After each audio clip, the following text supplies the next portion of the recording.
The true young master. I bluntly refuse to return to my biological family. Why? Because I know the plot of this original novel inside out. The true young master is destined for a tragic end, no matter how hard he struggles. Eventually, he gets defeated by the fake young master. All those so-called biological family members are deeply brainwashed by the fake young master's protagonist Halo.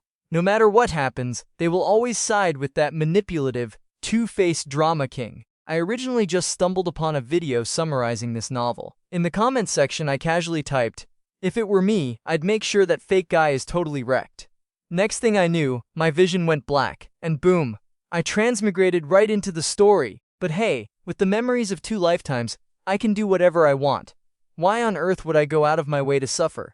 So, for almost a year since crossing over, I just laid back, chilled in my adoptive old man Arthur's fish stall, and lived the ultimate slacker life. Of course, I also used my past life's memories to make a little fortune on the side. Just as I was lounging around watching the climax of a movie, a sharply dressed old man walked in. "Greetings, young Master Carter. I am Butler William of the Lewis family. The master has sent me to bring you home." Before I could even reply, a familiar electronic voice chimed in my head. Ding! Congratulations to the host for triggering the return to the family storyline. The true and fake young master fate system has been activated. Say what? You darn system. I'm living my best life here, and you just have to crash the party? I completely ignored Butler Williams standing next to me. Just looking at this system's name gave me a headache. "Hey Confucius," I mentally yelled at the system. "Do you have any idea how comfortably I'm living right now?" Seeing me space out, Butler William repeated himself. All right, I get it," I replied. "But Butler William, go back and tell that family of yours that I absolutely won't." Before I could finish, my throat felt like it was gripped by an invisible force. I couldn't speak. "Please cooperate with the storyline, host. Otherwise, this world will be reset, and you will cease to exist." Holy macaroni. I took a deep breath, turning to Butler William with a forced smile. "All right, I'll go with you." Over an hour later, the car stopped in front of a magnificent main estate. Butler William opened the door. "Young master, we have arrived. The master and madam are waiting for you inside." Hearing this, I paused my mental boxing match with the system, reined in my wandering thoughts, and followed his lead. Right now, I just had to figure out how to speed run this ridiculous plotline and go back to being a couch potato with old Arthur. Meanwhile, at the Lewis family's dining table, "It's okay, Julian," the mother Evelyn said softly. "Even if your brother comes back, we will always treat you as our own son." The third sister Chloe chimed in. "Julian, don't worry, you will always be mom and dad's child." She then turned to her parents. "But mom, dad, is it really okay to bring him back? I mean, he's been living out there for so long. He's probably a total..." Right on cue, Julian, the fake green tea young master, started his Oscar-worthy performance. "Third sister, it's not his fault. My biggest wish right now is to just get along with him." Hearing this, Chloe nodded affectionately. "Julian is the sweetest." Before she could finish her sentence, a clear set of footsteps echoed, instantly drawing everyone's attention. Seeing them all staring at me, I was about to step past Butler William to say something. But as I scanned the room, I noticed it. Just as expected, there was no seat for me at the table. Ah, the classic script! The true young master returns, only to find he doesn't even get a dining chair. Of course, I'm not the type to just swallow my pride. I heard every single word of Julian's little green tea speech. To defeat a drama king, you have to out-drama him. I walked up to the table and gave them a sweeping look. "So I suppose you all are my loving, biological family? You guys sure treat me well. On my very first day home, nobody even bothered to leave a pathetic little chair for me. On one side, you're showering Julian with affection, and on the other you're judging me, a guy you haven't even met yet. What a truly loving and united family." Faced with my sarcasm, the expressions of everyone at the table shifted awkwardly.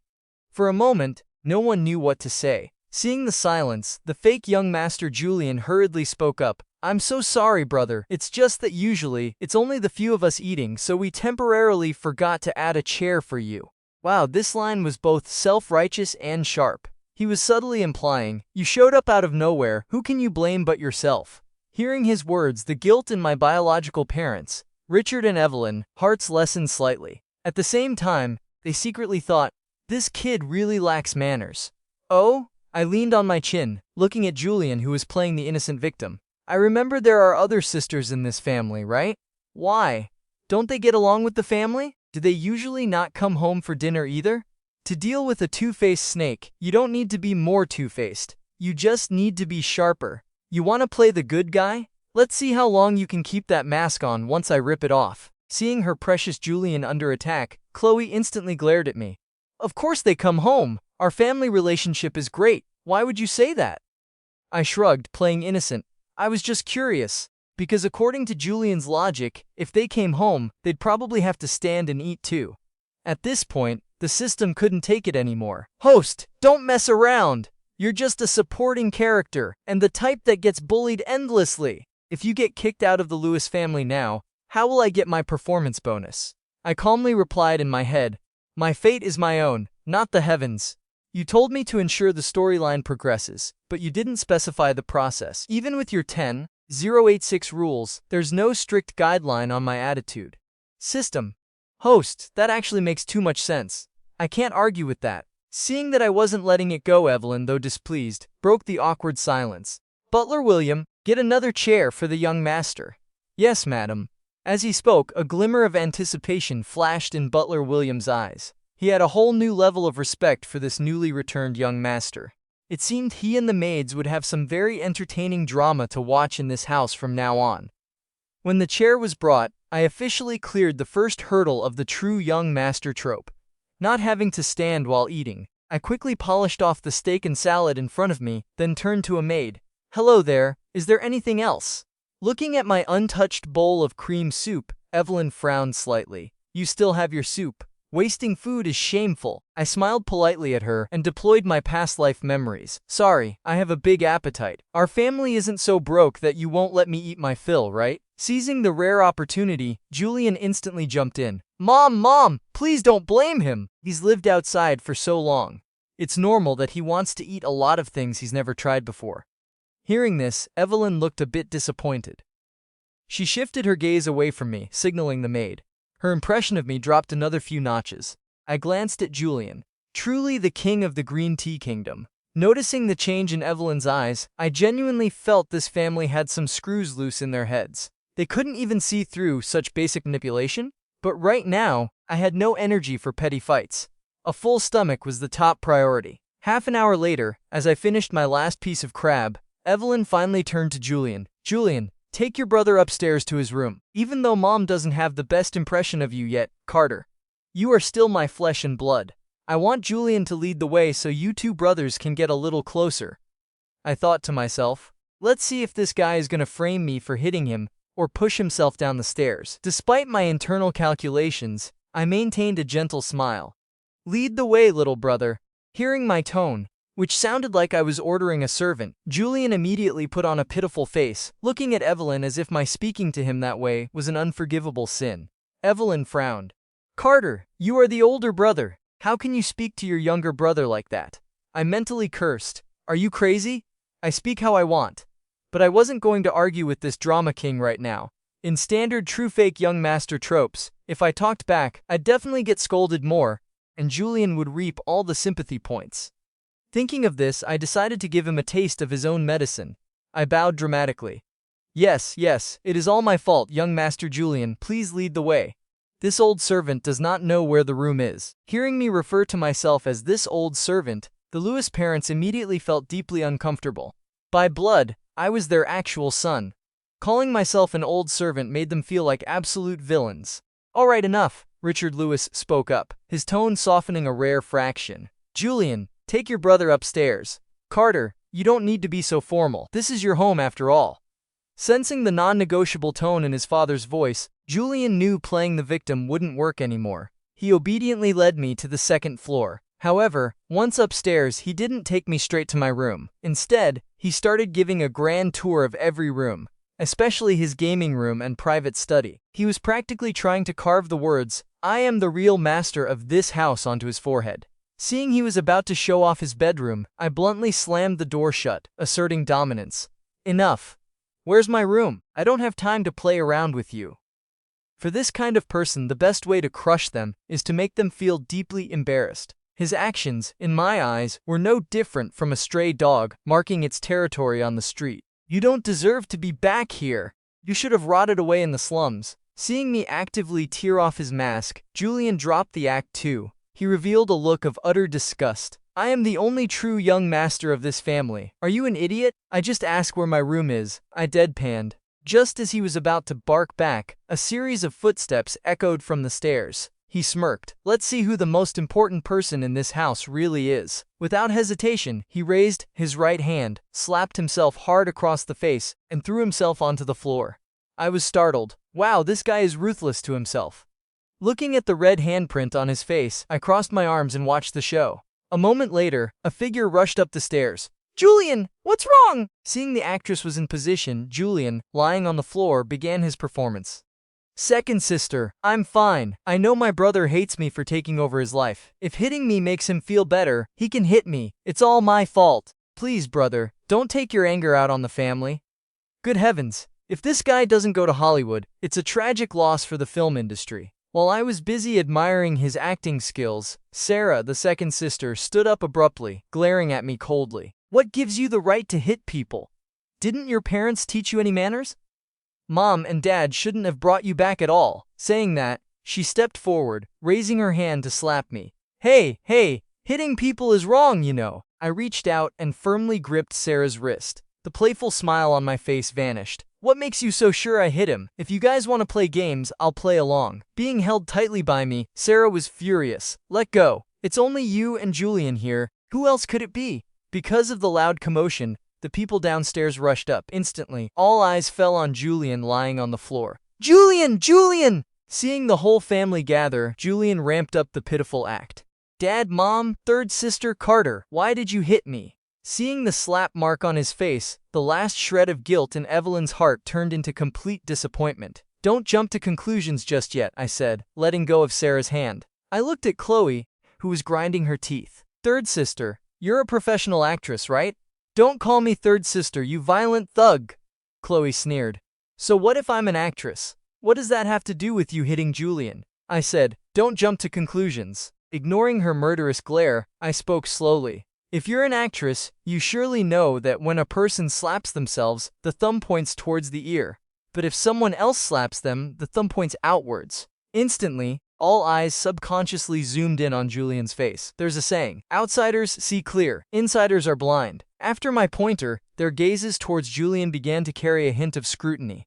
They suddenly realized that this might be the first time they were truly looking at this younger brother. Surprisingly, Sarah was still half kneeling on the floor, looking at Julian with worry. Oh, fudge! How does this country bumpkin know so much? Seeing the suspicious looks from everyone, Julian panicked and yelled, Brother, I know you hate me, but you can hit me, you can scold me. Why must you frame me? Wow, the green tea tears came fast. I have to admit, this move was super effective. Except for Chloe, a flash of guilt appeared in the other's eyes. All right. I interrupted Julian's magic casting. Not wanting to waste more time, I stepped forward and grabbed Chloe's hand. Take me to the security room. According to the novel's logic, when the MC demands to check the cameras, the fake young master's people would have definitely tampered with the footage. So, I had to be fast. Chloe thought for a moment and nodded. Fine, I'll go with you. After I pointed out the thumb logic, she started to have doubts. If I was the culprit, I definitely wouldn't dare ask for the security footage. No matter what, cameras provide the most solid proof. If it's convenient, everyone should come watch, I said, looking at the people around me. My dear loving family, don't tell me you're too scared to look at the footage. Fine, let's go together, Richard said in a deep voice. Julian, you come too. If you are innocent, Dad will get justice for you. Hearing that everyone was going to check the cameras, Julian trembled uncontrollably. He was just about to contact his inside man to manipulate the video. But who knew this country bumpkin wouldn't follow the script? However, he quickly hatched another plan. He pretended to stand up, then dramatically collapsed onto the floor, fainting.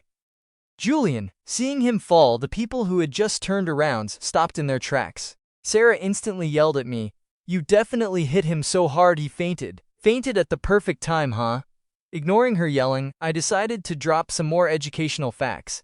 Try feeling the flesh under his chin. If the muscles are soft, he's really fainted. If you're lazy, just blow some air into his eyes. When a person is truly just unconscious, their eyes won't twitch even if you blow into them. Hearing my words, everyone looked at Julian again. Julian's heart hammered against his ribs. Why the heck does this bumpkin know so much? Noticing a servant trying to slip away, I called out, "Hey, hold on. If you guys are so worried, just call a doctor over. I'm afraid if we go to the security room too late, the cameras might miraculously malfunction." Hearing this, Evelyn frowned subconsciously. "Are you suspecting that we would frame you?" "I just got here, gotta be careful," I replied, grabbing both Evelyn's and Chloe's hands, walking towards the servant who had tried to sneak off. "If Mom is suspicious too, let's go see for ourselves." One Chloe wasn't enough weight. Dragging the mother along guaranteed nobody would mess with the footage. Seeing his wife and daughter being dragged away, Richard followed suit, afraid I might suddenly turn violent. Only Sarah was left behind, making a frantic phone call, alongside the fainted Julian. Guided by Chloe, we arrived at the security room. From afar, I saw a figure about to push the door open. "Oh? Isn't that the buddy who was just at the crime scene? What are you doing at the security room?" Seeing our group suddenly appear, the servant swallowed hard, stammering, "Master, madam, young master, miss." Seeing him stutter, the 3 Lewis family members exchanged shocked glances. Stand right there!" Richard glared at the servant and strode into the security room. "Pull up the footage for the second floor, from 12 p.m. onwards." Seeing the master furious, the security staff didn't dare delay, and quickly scrubbed the video. Looking at the video starting from 7 p.m., I sat down on a chair. Just fast forward to 12:15. Of course, if they wanted to watch Julian's top-tier solo performance, watching from the beginning was fine too. Even if the video was tampered with, I had other methods. What I was thinking was that, according to the novel's tropes, since Julian fainted, he would definitely pull out some fake medical record later. No need to fast forward. Due to that suspicious servant, Evelyn, who had always favored Julian, was now highly skeptical. She wanted to see what my top-tier operation was all about. As the footage played, everyone's expressions grew increasingly bizarre. From Julian leading me in circles around the house, bragging in front of his private rooms, acting like the master while fearing I'd steal his power. They could somewhat understand that, but the conversation that followed completely shattered Julian's image of a good, obedient boy in their hearts. And then, the grand finale. Him slapping himself and diving to the floor, captured in crisp HD. With these events unfolding, the 3 of them no longer believed Julian had truly fainted. "My dear loving family, so that's the truth," I joked with Chloe as the video ended. "Third sister, see that? That's what you call getting into character in 1 second. You should take notes." Even though I said that, I was mentally prepared to call the cops. In novels, even with hard evidence, the family usually still blindly defends the fake son. But to my surprise, Chloe nodded in agreement. "You're right. I definitely need to learn from that. I'm sorry, I misunderstood you." Beside her, Evelyn grabbed my hand full of guilt. "Carter, Mom is so sorry. I shouldn't have doubted you." As for Richard, though he didn't speak, the guilt in his eyes didn't escape me. What the heck is this? Looking at the 3 of them suddenly waking up to reality, I was confused. According to the plot, shouldn't they be biased towards the Pacific Ocean right now? All right. Can you just show me to my room now?" I gently patted Evelyn's hand, signaling I was fine, then pointed at Chloe, who was smiling. Even though third sister isn't heavy, dragging her all the way here was exhausting. Their change of heart benefited me, so I didn't dwell on the drama. If Julian dared to pull more tricks like today, I'd show him what a critical hit really looked like. Yes, Mom will take you right now." Evelyn turned to the servant. "Bring the young master's luggage to his room." As for Richard, now that the truth was out, he simply said, "All right, let's go." As the head of the family, he couldn't immediately bow his head and apologize like the women, but in his heart, he was already planning compensation. Through this, he realized Julian was, after all, just Julian. The story of the farmer and the viper is real. Some people just can't be warmed up. Just as we were about to leave, a servant ran over breathlessly. "Master, madam, the doctor is here, but young Master Julian still hasn't woken up. Second, Miss asked me to call you all over." "Then let's go take a look." Richard's face darkened, his voice gloomy. He hadn't even gone to find Julian to settle the score, yet the kid was jumping out again. Let's see what trick he was playing now. Watching the servant lead the way, I turned to Chloe, who looked deep in thought, and initiated a conversation. "Hey, third sister, wanna make a bet?" Among the 3 present, Chloe was the only one in my generation, making her the perfect target for a bet. "A bet?" Seeing my eyes crinkled in a smile, she asked curiously, "What do you want to bet?" Having dropped her initial prejudice, Chloe was starting to find this younger brother fascinating. Compared to Julian's two-faced nature, my straightforwardness was refreshing. Hearing our conversation, Richard and Evelyn silently perked up their ears. They wanted to see what this son was up to. It's simple. After agreeing on the terms, the group arrived at Julian's room. Julian was lying perfectly still on the bed, unconscious. Next to him was a female doctor, around 25 or 26 years old. I'd rate her looks a solid 90/100, exuding a gentle aura. Unsurprisingly, this was the Lewis family's private doctor. If I guessed right, with those looks and aura, she was definitely the gentle female supporting character in the novel. But to confirm, I had to wait for her diagnosis. Before the doctor could speak, Sarah, who was anxiously hovering over Julian, snapped at me. "Dad, why did you let him come here? If it weren't for him, Julian wouldn't be in this state." Still stubbornly believing I was at fault, the second sister made Richard frown slightly. "He's your brother too, and how is Julian's condition?" "Mr. Lewis, young Master Julian's condition is not good," the doctor, Dr. Stella, replied immediately. "Based on my assessment, due to excessive anxiety, combined with blunt force trauma to the cheek, he has suffered a mild concussion. These two factors caused a lack of blood flow to the brain, leading to fainting." Exactly as I predicted. Right on the money. Instantly, all eyes turned to me, standing next to Chloe. The expressions of the three Lewis family members turned incredibly ugly. Why? Because the bet I just proposed was exactly what the doctor's diagnosis would be. I had predicted she would use excessive anxiety, mood swings, and cheek trauma, leading to a concussion as an excuse. Conditions that cannot be verified without medical equipment. "You must be the newly returned young master." Seeing my relaxed demeanor, Dr. Stella pushed up her glasses and said seriously, "I didn't expect you to know so much, being the same age as young Master Julian. I just learned a few tricks from the village vet, nothing much."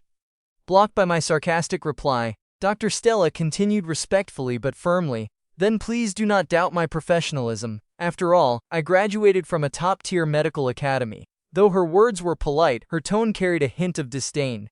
She's definitely Julian's accomplice. Having confirmed this, I decided to go on the offensive. If Julian got away with this fainting stunt, there would be endless trouble later. My own biological second sister was looking at me like she wanted to murder me, for crying out loud. "Oh, you're that amazing?" I grinned. "But the village vet taught me a trick. It just so happens to be used to check if a patient genuinely fainted from anxiety." Saying that, I grabbed a feather from a servant's feather duster. As a top medical graduate, I'm sure you won't mind if I try to wake up my dear little brother Julian. Seeing me approach Julian, Sarah tried to rush forward to stop me, but Chloe held her back. Dr. Stella also wanted to intervene, but Richard's piercing glare rooted her to the spot. So, I easily reached Julian's bed and yanked the blanket off his feet. "Little brother, time to wash your feet." Because he was so nervous, Julian's body was covered in cold sweat. Wrapped tightly in socks and blankets, his foot odor had fermented into something deeply pungent. Hearing my disgustingly cheerful tone, Julian almost lost his mind. He could already imagine the disgusted looks from the family. Before he could mentally curse me out, I began tickling the sole of his foot with the feather. Julian felt like a colony of ants was marching under his skin. He almost screamed. But he knew he couldn't break character, or he'd be doomed. He used every ounce of willpower to tense his muscles, grinding his teeth to remain silent. "All done, Mom. Come here." Having had enough fun, I winked at Evelyn. "Do you remember the fun fact I told you earlier? I wasn't holding back for his sake. The smell was just too overpowering. I had to hold my nose. If his feet marinated any longer, even a professional pedicurist would cry." Evelyn nodded slightly, walked up to Julian, and braved the lethal stench. She touched his bicep, feeling the rock-hard, tense muscles, completely unnatural for an unconscious person. Her face turned dark. She nodded at Richard. Everyone knows that when a person genuinely faints, their muscles go completely limp. But Julian, to stop himself from laughing, had tensed his entire body. Evelyn noticed the difference the moment she touched him. With his wife's confirmation, Richard's face grew thunderous. "Julian, how much longer are you going to fake this? I'll give you 3 seconds. If you don't get up, don't blame me for kicking you out of this house." Hearing this, Julian panicked. But if he got up now, everything would be ruined. He bit his lip and resolved to play dead to the end. "Dad, what are you saying?" Sarah, still out of the loop, glared at me. "And you, put that feather down." She stepped forward to snatch it. I effortlessly dodged to the side, and in doing so, the feather accidentally brushed right under Julian's nose. The pungent foot odor, combined with his extreme mental tension, was the final straw. Julian couldn't take it anymore.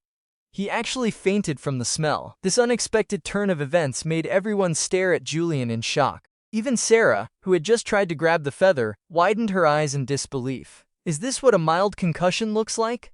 Seeing the situation going south, Dr. Stella hurriedly tried to divert attention. Young Master Carter, you've gone too far. How could you be so heavy-handed?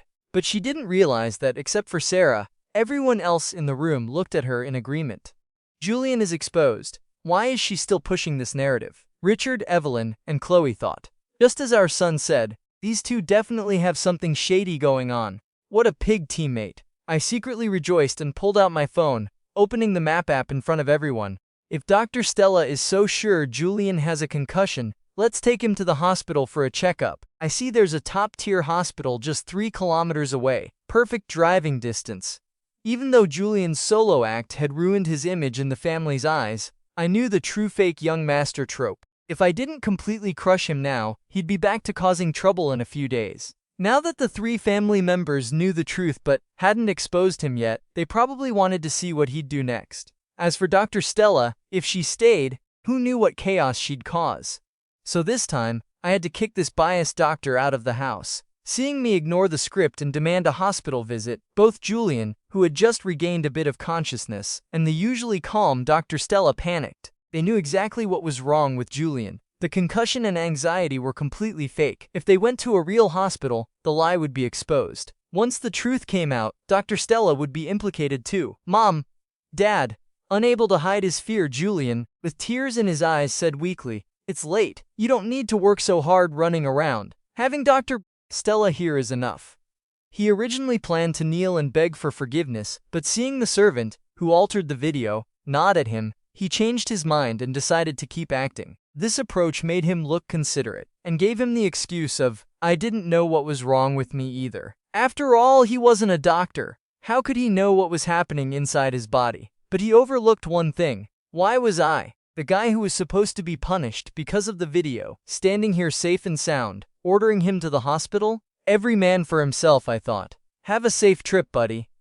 Noticing Julian's shifting attitude, the 3 Lewis family members subtly glanced at that servant. Their minds were made up. A concussion is no small matter. We should still go to the hospital, Evelyn said, stepping forward to pull Julian's blanket off. She spoke firmly. Get downstairs right now. We are taking you. She wanted to see how long this adopted son would keep acting. If her husband hadn't signaled the servant to play along, she might never have seen his true colors. Really, there's no need to trouble yourselves. Despite wanting to agree instantly, Julian maintained his caring for the family facade. Julian, just go to the hospital, Sarah chimed in. She was the only one still in the dark and believed in him. It will prove your innocence. In her eyes, he just didn't want the family to be tired and ruin the harmony. Haha, truly my good second sister, Julian thought smugly. He intentionally looked conflicted. Well, let's just not go tonight. He was waiting for the family to dump all their anger on me before reluctantly agreeing to go. Second sister might be a bit dumb, but these 2 assists were perfect. Seeing Julian's smug look, I had to suppress a smirk. Before getting in the car, I had one more gift for him. The only person truly sweating bullets right now was Dr. Stella. If the fake medical record was exposed, and Richard blacklisted her, her career in this city was over. Thinking of this, she quickly interjected, "If we are going for a checkup, let me drive everyone to Grand C Premium Hospital. The equipment there is more advanced, the results will be more accurate." "No need, Dr. Stella. Who knows if you secretly own that hospital?" With one sentence, I cut off her escape route. I held up my phone, ending a call. "Hello? Yes. We will bring the patient down immediately." Hanging up, I turned to the crowd. "The ambulance is waiting downstairs. Let's get little brother Julian moving." Really? There's no need to go through all this trouble. Hearing the ambulance was already here, Julian bit his lip, looking at me with teary eyes. Though he didn't speak, his expression clearly screamed, "Even though you beat me, I don't want to get you in trouble." No trouble at all. Just a small matter." I smiled brightly, turning my phone screen around to play a certain video. "Actually, I also really wanted to know how you managed to give yourself a concussion." The moment the video played, Julian's face went dead white. His heart hammered wildly. Before this video appeared, Even if the medical check showed nothing wrong, he could make excuses. But now, the video was right there. Coupled with a clean bill of health, the narrative would completely flip. Realizing this, his pitiful act shattered. He panicked. "No need for a checkup, I'm fine." "Oh, too late, little brother," I signaled the staff. "Someone! Escort him down to the ambulance." Hearing this, and seeing Richard making no move to stop them, several burly servants dragged the frantically struggling Julian downstairs. Blind. I was truly blind. Watching Julian thrash around like a maniac, Richard shot a dark look at Dr. Stella, then turned and left the room. "Well, show's over. I'm going back to my room." Seeing everything was settled, I waved at Chloe with a grin and followed a servant to my quarters. After unpacking, it would be time to collect on my bet with the family. As I walked to my room, Chloe pulled Sarah toward the security room. She felt she needed to explain things to her sister properly. "Oh, I wasn't put in a basement or a cramped utility room."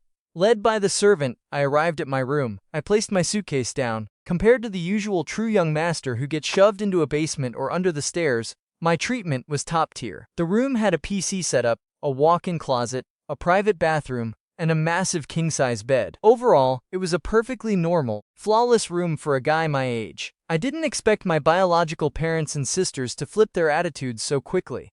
Laying back on the bed, I dragged out the system that I'd been ignoring all evening.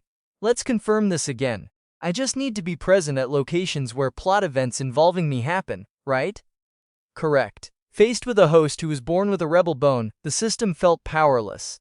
When I was dismantling Julian earlier, it almost pressed the emergency alarm. Luckily, my actions didn't violate any of its 10,086 rules. Otherwise, it would have used its power to stop me. Thinking about my top-tier operations, the system had a headache, but still followed protocol to distribute the reward.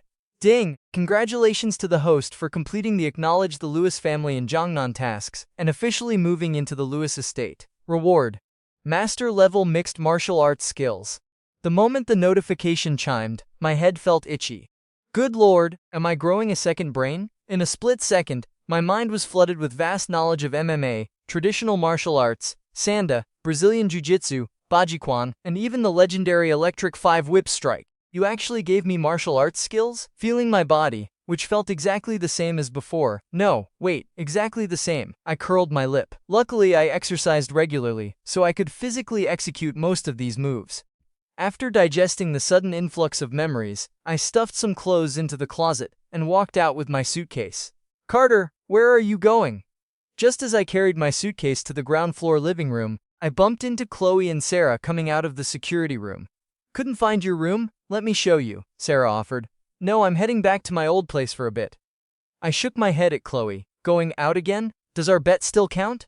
"Of course it does." Hearing the bet mentioned, Chloe instantly caught on. "Let me drive you. It's hard to get a cab right now. We'll take my car. It only seats 2. Suddenly, Sarah chimed in. "Me too, and I'm sorry I misunderstood you." "No worries, we're family. Don't sweat the small stuff." Seeing Sarah lower her head as if wanting to bury it in Mount Everest, I waved it off with a smile. The truth is out. Let it go. Though a bit surprised the family realized their mistakes so quickly, I wasn't going to pull a dragon arrogance ego trip. Having more supporters made my slacker life here much easier. Carter, seeing how easily I forgave her, Sarah looked surprised, then deeply moved. Once, when she made Julian slightly upset, she had to spend months of her salary and allowance just to coax him. The contrast was night and day. Plus, looking back, was it really wrong for her to stop Julian from entering her room while she was changing? Stripping away her prejudices, Sarah, like the rest of the Lewis family, started growing a brain. "Can we go now?" Seeing Sarah's sparkling eyes, I was a bit confused. Was this girl just really naive? I hadn't even done anything, and she looked ready to follow me to the ends of the earth. "Let's go! I'll help you with your suitcase." Sarah grabbed my luggage and linked her arm with mine, walking toward the door. It wasn't until we were halfway down the path that Chloe, who had been left behind, finally reacted. "Hey! I just acknowledged my awesome new brother. How did you steal him away? I was the one who kindly told you the truth, and you dare steal my brother?" "Carter, wait for me," she shouted, sprinting after us. No matter what, she wasn't going to let Sarah monopolize their brother. Over an hour later, at a small fish stall in a rundown neighborhood, "Old Arthur! Old Arthur! Your boy has hit the jackpot!" Just as old Arthur was worrying if Carter was adjusting well to his new home, a frantic voice pulled him back to reality. Looking at the panting middle-aged woman, he asked urgently, "Mrs. Barnes, what happened to my Carter? Your boy brought home 2 gorgeous girls." After catching her breath, Mrs. Barnes said happily, "We've known each other for years, so when the time comes, tell Carter to introduce the other girl to me." As the neighborhood's famous matchmaker, how could she not be moved by 2 beautiful girls? If their car wasn't so ridiculously expensive, she would have asked them directly. Hearing about the 2 girls, old Arthur got a headache. This kid picked up in the morning, and by the afternoon he's turned into a playboy. Thinking of this, he silently unbuckled his divine weapon, the 7-star leather belt. Today, he was going to teach this kid the meaning of loyalty. Meanwhile, I had no idea about the incoming fatherly love. I was helplessly looking at my 2 sisters, who were standing hesitantly at the entrance of the fish market. "You 2 wait here," I said. "There aren't many people at this hour, but they don't exactly clean up well during closing time." Though it wasn't unwalkable, these 2 pampered misses had never stepped foot in a place like this. The floor was sticky with fish scales, scattered organs, dropped shrimp, and puddles of water. Combined with the summer heat, the air was fragrant. Looking at the messy environment, Sarah felt a pang of heartache. My brother lived in conditions like this, and I actually thought about kicking him out today. Chloe, being an actress, was a bit more adaptable, but even she was shocked. Movie sets were nothing like this reality. The smell of rotting seafood in the air was something she had never experienced. "No need, let's go in together." Suppressing her discomfort, Sarah shook her head stubbornly. If her brother lived here for years, walking through it once was nothing. "Let's go together," Chloe agreed. "We should visit Uncle anyway." "All right, if you don't mind." Seeing they insisted, I led them through a few winding alleys to the old fish stall. Before I could even speak, a furious roar erupted from inside. "You little punk! I haven't seen you for 1 afternoon, and you've already become degenerate? If I don't teach you a lesson today, I'll take your last name." Seeing old Arthur charging at me with the 7-star belt, I quickly dodged. "Don't, old man! Even if you don't teach me a lesson, I already have your last name." "Still talking back?" old Arthur roared. "Let's see how much of a playboy you are when you're still wet behind the ears." "I'm not a playboy. I'm innocent," I cried out. "Don't you know me? I'm more innocent than Snow White." "Ah, darn it! Eat my electric 5-whip strike." 10 minutes later, in the room above the fish stall, "Old man, couldn't you have listened to my explanation first?" Rubbing my butt, which felt like it had shattered into 8 pieces, I glared resentfully at old Arthur, who was calmly sipping tea. "I kindly came back to pick you up, and you immediately hit me with an electric 5-whip combo. Who told you not to explain properly from the start?" Ignoring my resentful glare, old Arthur looked at the 2 girls sitting quietly. "This kid didn't cause you 2 any trouble, did he?" Through my explanation during the beating, he now understood the situation and knew these were my biological sisters. "Carter is very well behaved." Remembering my verbal spar with Julian, Chloe mentally added, "Well behaved when he's not against my enemies." Sarah didn't know what to say, so she just nodded in agreement. "Don't you know me?" Rubbing my butt and standing up, I dropped the joking demeanor and asked seriously, "Are you really not going to come live with me?" This was the bet I had with the Lewis family, to bring old Arthur to live near us. Though Richard requested he not live in the main villa, he promised to buy a small house nearby with servants. As long as old Arthur agreed, he could enjoy an early retirement. "I'm used to it here." Old Arthur waved his hand and stood up to go downstairs. "I'm stepping out for a bit. Don't make your sisters wait long." He knew this was my filial piety, but like any father, he didn't want to be a burden to his son. This stubborn old mule. Watching his back, I sighed, and placed a sleek black bank card on the table. Evelyn had given me this before I left, saying it had 5 million for pocket money, but old Arthur never spent the money I earned, saying it was my blood, sweat, and tears. This was why, even though we had achieved financial freedom, he still insisted on running the fish stall. Partly because he missed his neighbors, and partly to save up more for my future. But this card was essentially selling my body to the Lewis family. He couldn't say it was my hard-earned sweat anymore, right? If he didn't take it, fine. I could always come back to visit, as long as I wasn't stuck here forever. "System, I have opinions on you slacking off. Are you listening?" I ignored the system. Seeing me put the card down, Sarah realized she was starting to understand this brother a little more. "How can I just leave empty-handed?" I grinned at Sarah, pulling my suitcase to the fridge. I proceeded to stuff all the snacks old Arthur hid for his late-night cravings into my bag. As I packed, I muttered, "This old geezer greets me with a belt. Let's see how he likes it when I clean out his stash." Chloe didn't approve of me taking the snacks, but she didn't stop me. Remembering how I used to snatch unhealthy food out of old Arthur's mouth, nagging him to eat less, a smart girl like her instantly understood my intention. This tsundere style of caring is actually quite cute. Sarah, being a bit more naive, didn't think that deeply. She just thought her straightforward brother was endearingly quirky. 10 minutes later, in the car heading back, "Why are you wearing my clothes and using my stuff? You wanted a thrill, didn't you? You absolute scumbag." Watching the distorted, dramatic faces on my phone screen playing a classic soap opera, The Temptation of the Returnee, Chloe angrily punched my seat. "Scumbags, sees a pretty face and loses his mind. Don't let me catch him in the market. Calm down, it's just a TV show." I quietly pulled my phone away, afraid an enraged Chloe might chuck it out the window. "Hey sis, aren't you in the entertainment industry? How come it feels like you've never seen a script like this?" Faced with my question, Chloe scratched her head, looking a bit embarrassed. "Well, Mom and Dad don't let me take villain roles, and we rarely watch these types of dramas at home." In that moment, she felt her majesty as an older sister was being challenged, even though she had absolutely zero majesty in front of me anyway. I see. I didn't find her answer weird. According to the true-fake young master trope, these sisters were destined to become Julian's devoted followers anyway, and in those stories, the protagonist women are usually sheltered before being conquered. "No problem. Whenever you want to watch stuff like this, just tell me. I have a whole library of these dramatic soap operas." Chloe nodded excitedly. "Awesome, I'm really interested in these plots." She felt like a door to a new world had opened. The more she watched, the more Julian reminded her of the manipulative villains in the show. The same green tea, play the victim routine. "You two are being too much." Sarah, who was driving, yelled in frustration. "Why couldn't you wait until we got home to watch it together?"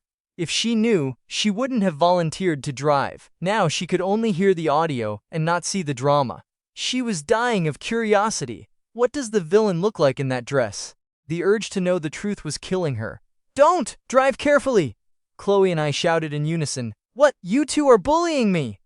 Glancing in the rearview mirror at our heads huddled together, Sarah thought, "If you're unkind, don't blame me for being unrighteous. Witness my ultimate overtaking skills." "Ah!" Chloe and I screamed as the car swerved wildly. Meanwhile, in the living room of the Lewis family, Julian, having just returned from the hospital, was kneeling on the floor.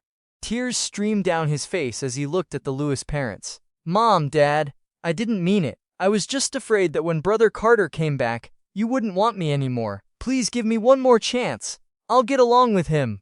Watching Julian cry pathetically, Evelyn rubbed her temples, feeling a headache coming on. After all, he was an adopted son she had raised for over a decade. It was hard to just kick him out immediately. Richard, on the other hand, casually sipped tea and read his newspaper. Unlike his emotional wife, he saw things clearly. The Lewis family didn't lack the money to raise Julian, but they wouldn't harbor a master of disguise Venice's snake either. If Julian hadn't exposed his true nature today, Richard wouldn't have minded keeping him. But now, as long as Evelyn made the call, he'd have someone throw him out instantly. "Mom, please give me a chance." Sensing Evelyn's hesitation and Richard's coldness, Julian focused all his energy on her. He knew his only ticket to staying was to soften her heart. Just as Evelyn was about to speak, 3 loud voices echoed from outside. Chloe's voice rang out. "That guy is a total scumbag. Her revenge later is completely justified." Sarah chimed in. "Exactly. This is the ultimate Harris returns for revenge plot," I replied. "You can talk all you want, just stop sitting so close to me." "If we don't sit close, how can we see the screen?" The 3 of us noisily entered the living room. Seeing the scene before us, "Holy fudge, why are second and third sisters so close to that country bumpkin?"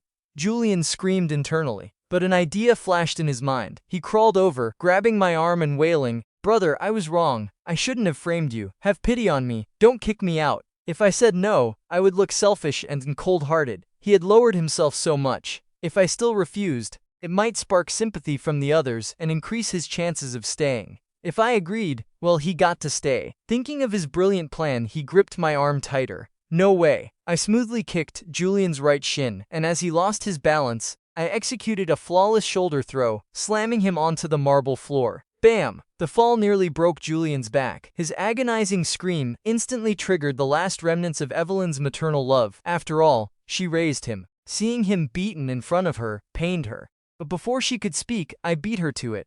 Do I look like I enjoy being abused? I rolled up my sleeve, glaring in annoyance at Julian writhing on the floor. Why should I forgive a liar who intentionally hurts me while apologizing? On my pale forearm, 10 crescent-shaped fingernail marks, red and turning purple, were starkly visible. If left any longer, they would definitely swell. I wasn't some pushover true young master. Why would I let him off easily? If using too much force didn't risk violating the system's 10,086 rules, I would have given him a much more surprising ending. You have truly disappointed me. Seeing the 10 nail marks on my arm, Evelyn rushed over, holding my arm in distress. She couldn't believe this adopted son was still playing dirty tricks at a time like this. Just a moment ago, she felt pity. Now, she felt utterly foolish. Seeing Evelyn's disappointment, Julian ignored the pain and frantically explained, "Mom, I didn't mean to. I was just agitated." Having lived here for over a decade, he knew who held the ultimate power. Richard might look like the boss, but on family matters, he listened to Evelyn 90% of the time. It doesn't matter anymore. Evelyn shook her head in utter disappointment, looking at Julian on the floor, and delivered her verdict. "Carter is back. Julian, you should go back and visit your biological father." Hearing this, Julian felt like he was struck by lightning. He slumped to the floor like a fish out of water. He didn't want to go back to that reeking fish stall. He was a young master of the Lewis family. How could he live in a place like that? If he left, would he ever have a chance to return? He hurriedly crawled to Evelyn, sobbing, "Mom, I grew up by your side. You are my closest family. As for my biological father, I will find time to visit him and care for him in his old age. But I don't want to leave you. Plus, school starts soon. Moving there will affect my studies." "Second sister, third sister, listen to this," I interrupted before he could play the full sympathy card. "Isn't this exactly like when that villain got defeated, refused to go back to her old life, and shamelessly clung to the rich guy?" Hearing this, Chloe and Sarah looked at Julian with intense scrutiny. Just a moment ago, they were slightly moved by him, but with my reminder, it clicked. Translated, Julian's words meant, "I'm used to the rich life. I don't want to go back to that poor dump." Plus, after seeing my interaction with old Arthur, Julian looked like nothing more than a gold-digging snob. "You have one night to pack your things." Evelyn brushed off Julian's hands from her skirt. "Tomorrow, I'll have Butler William take you back." In that moment, she felt like a total failure. All these years, and she raised a child like this? "Mom, no!" Before Julian could continue, Evelyn waved her hand. "Take the young master back to his room to pack." Immediately, 2 burly maids, looking like the twin demons of the Black Wind, hauled Julian upstairs. Watching Julian wiggle like a worm, I timed my interruption perfectly. "Wait, could you not send him back there?" All eyes turned to me. Even Julian, wiggling like a grub, showed a glimmer of hope. He swore if he got to stay, after he murdered me, he'd be merciful and not feed my ashes to the dogs. But my next words crushed him. "Can you send him somewhere else? Old Arthur's health isn't great. I'm afraid this guy will just ruin his mood and shorten his lifespan by 10 years. Send him to the apartment in White Ginkgo Estate. Because of the bet, Evelyn knew old Arthur's place in my heart. She pulled me out of the living room to treat my arm. Seeing me dragged away, Chloe and Sarah followed. Ever since Julian's perfect young master filter shattered, they couldn't stand looking at him. "All right, take him up to pack." Richard gave the final order and left the room. "No, this isn't real." Dragged into his room by the maids, Julian gritted his teeth, listening to the whispers outside. A venomous light flashed in his eyes. He wasn't resigned to this. Why was he kicked out like a stray dog the moment that guy arrived? Wait! Suddenly, he remembered something crucial and quickly pulled out his phone to message a few people. While Julian was making his last struggles, the system watched me being surrounded by love and doubted if it got the wrong script. Shouldn't the family be doting on Julian while the MC licks his wounds in a cramped basement right now? Looking at the unreleased tasks, the system gritted its theoretical teeth and issued a new one. "Ouch, ouch, too painful. Is this your first time?" I cried out in my head. He's exactly like that returning villain. In the private home theater on the second floor of the Lewis Villa, Sarah, Chloe, and I were lounging on plush sofas. Our feet were soaking in wooden tubs, filled with nerve-relaxing herbs prepared by Butler William. So comfortable. Why didn't we think of this before? Sarah, completely losing her cold goddess image, now looked like a female version of a relaxed old uncle. Besides occasionally reaching out to steal my snacks, she only moved her toes. I know, right? Feels like the last 20-something years were wasted. Chloe nodded in agreement. I just want to lie here and rot. As heiresses, they had never experienced this kind of footbath parlor-style soaking.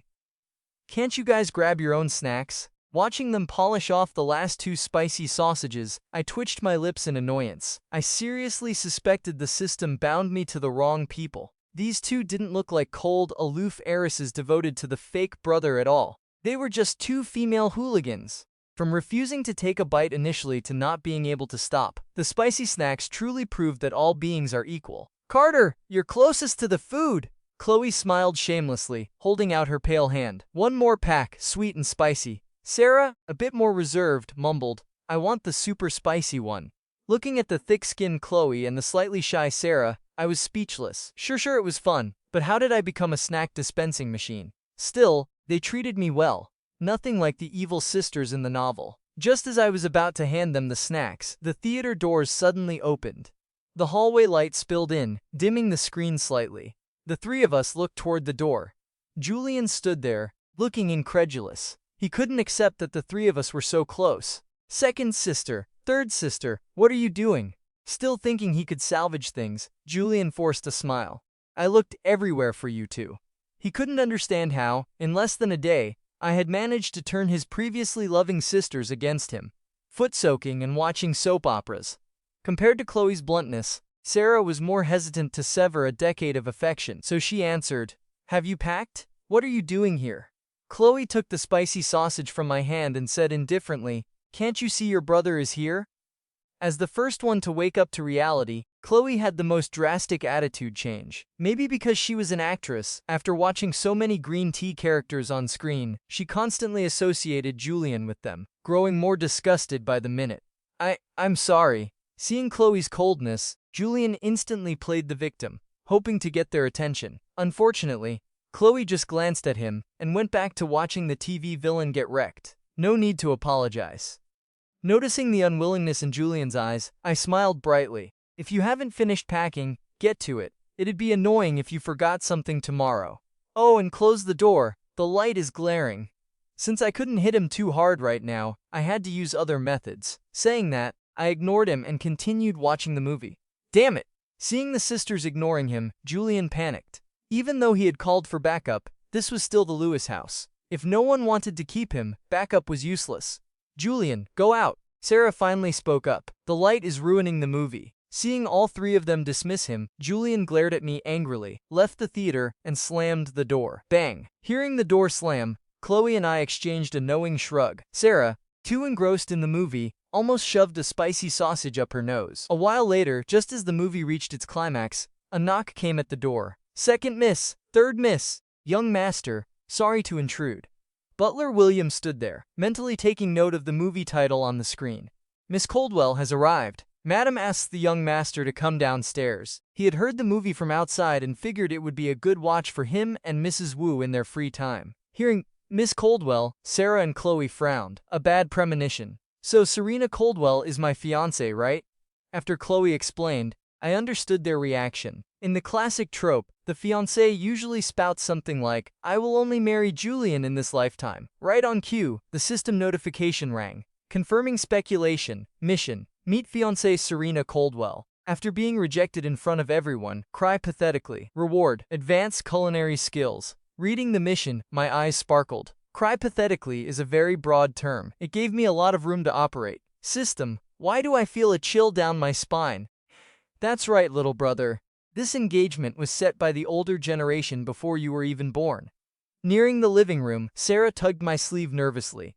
If anything happens later, don't speak. Let us handle it, okay? She didn't want me to suffer. Since this involved the older generation, she wanted to resolve it peacefully. Don't worry, second sister, I'll handle this myself. I flatly refused. If I let someone else handle it, how could I execute my plan? Let him do it.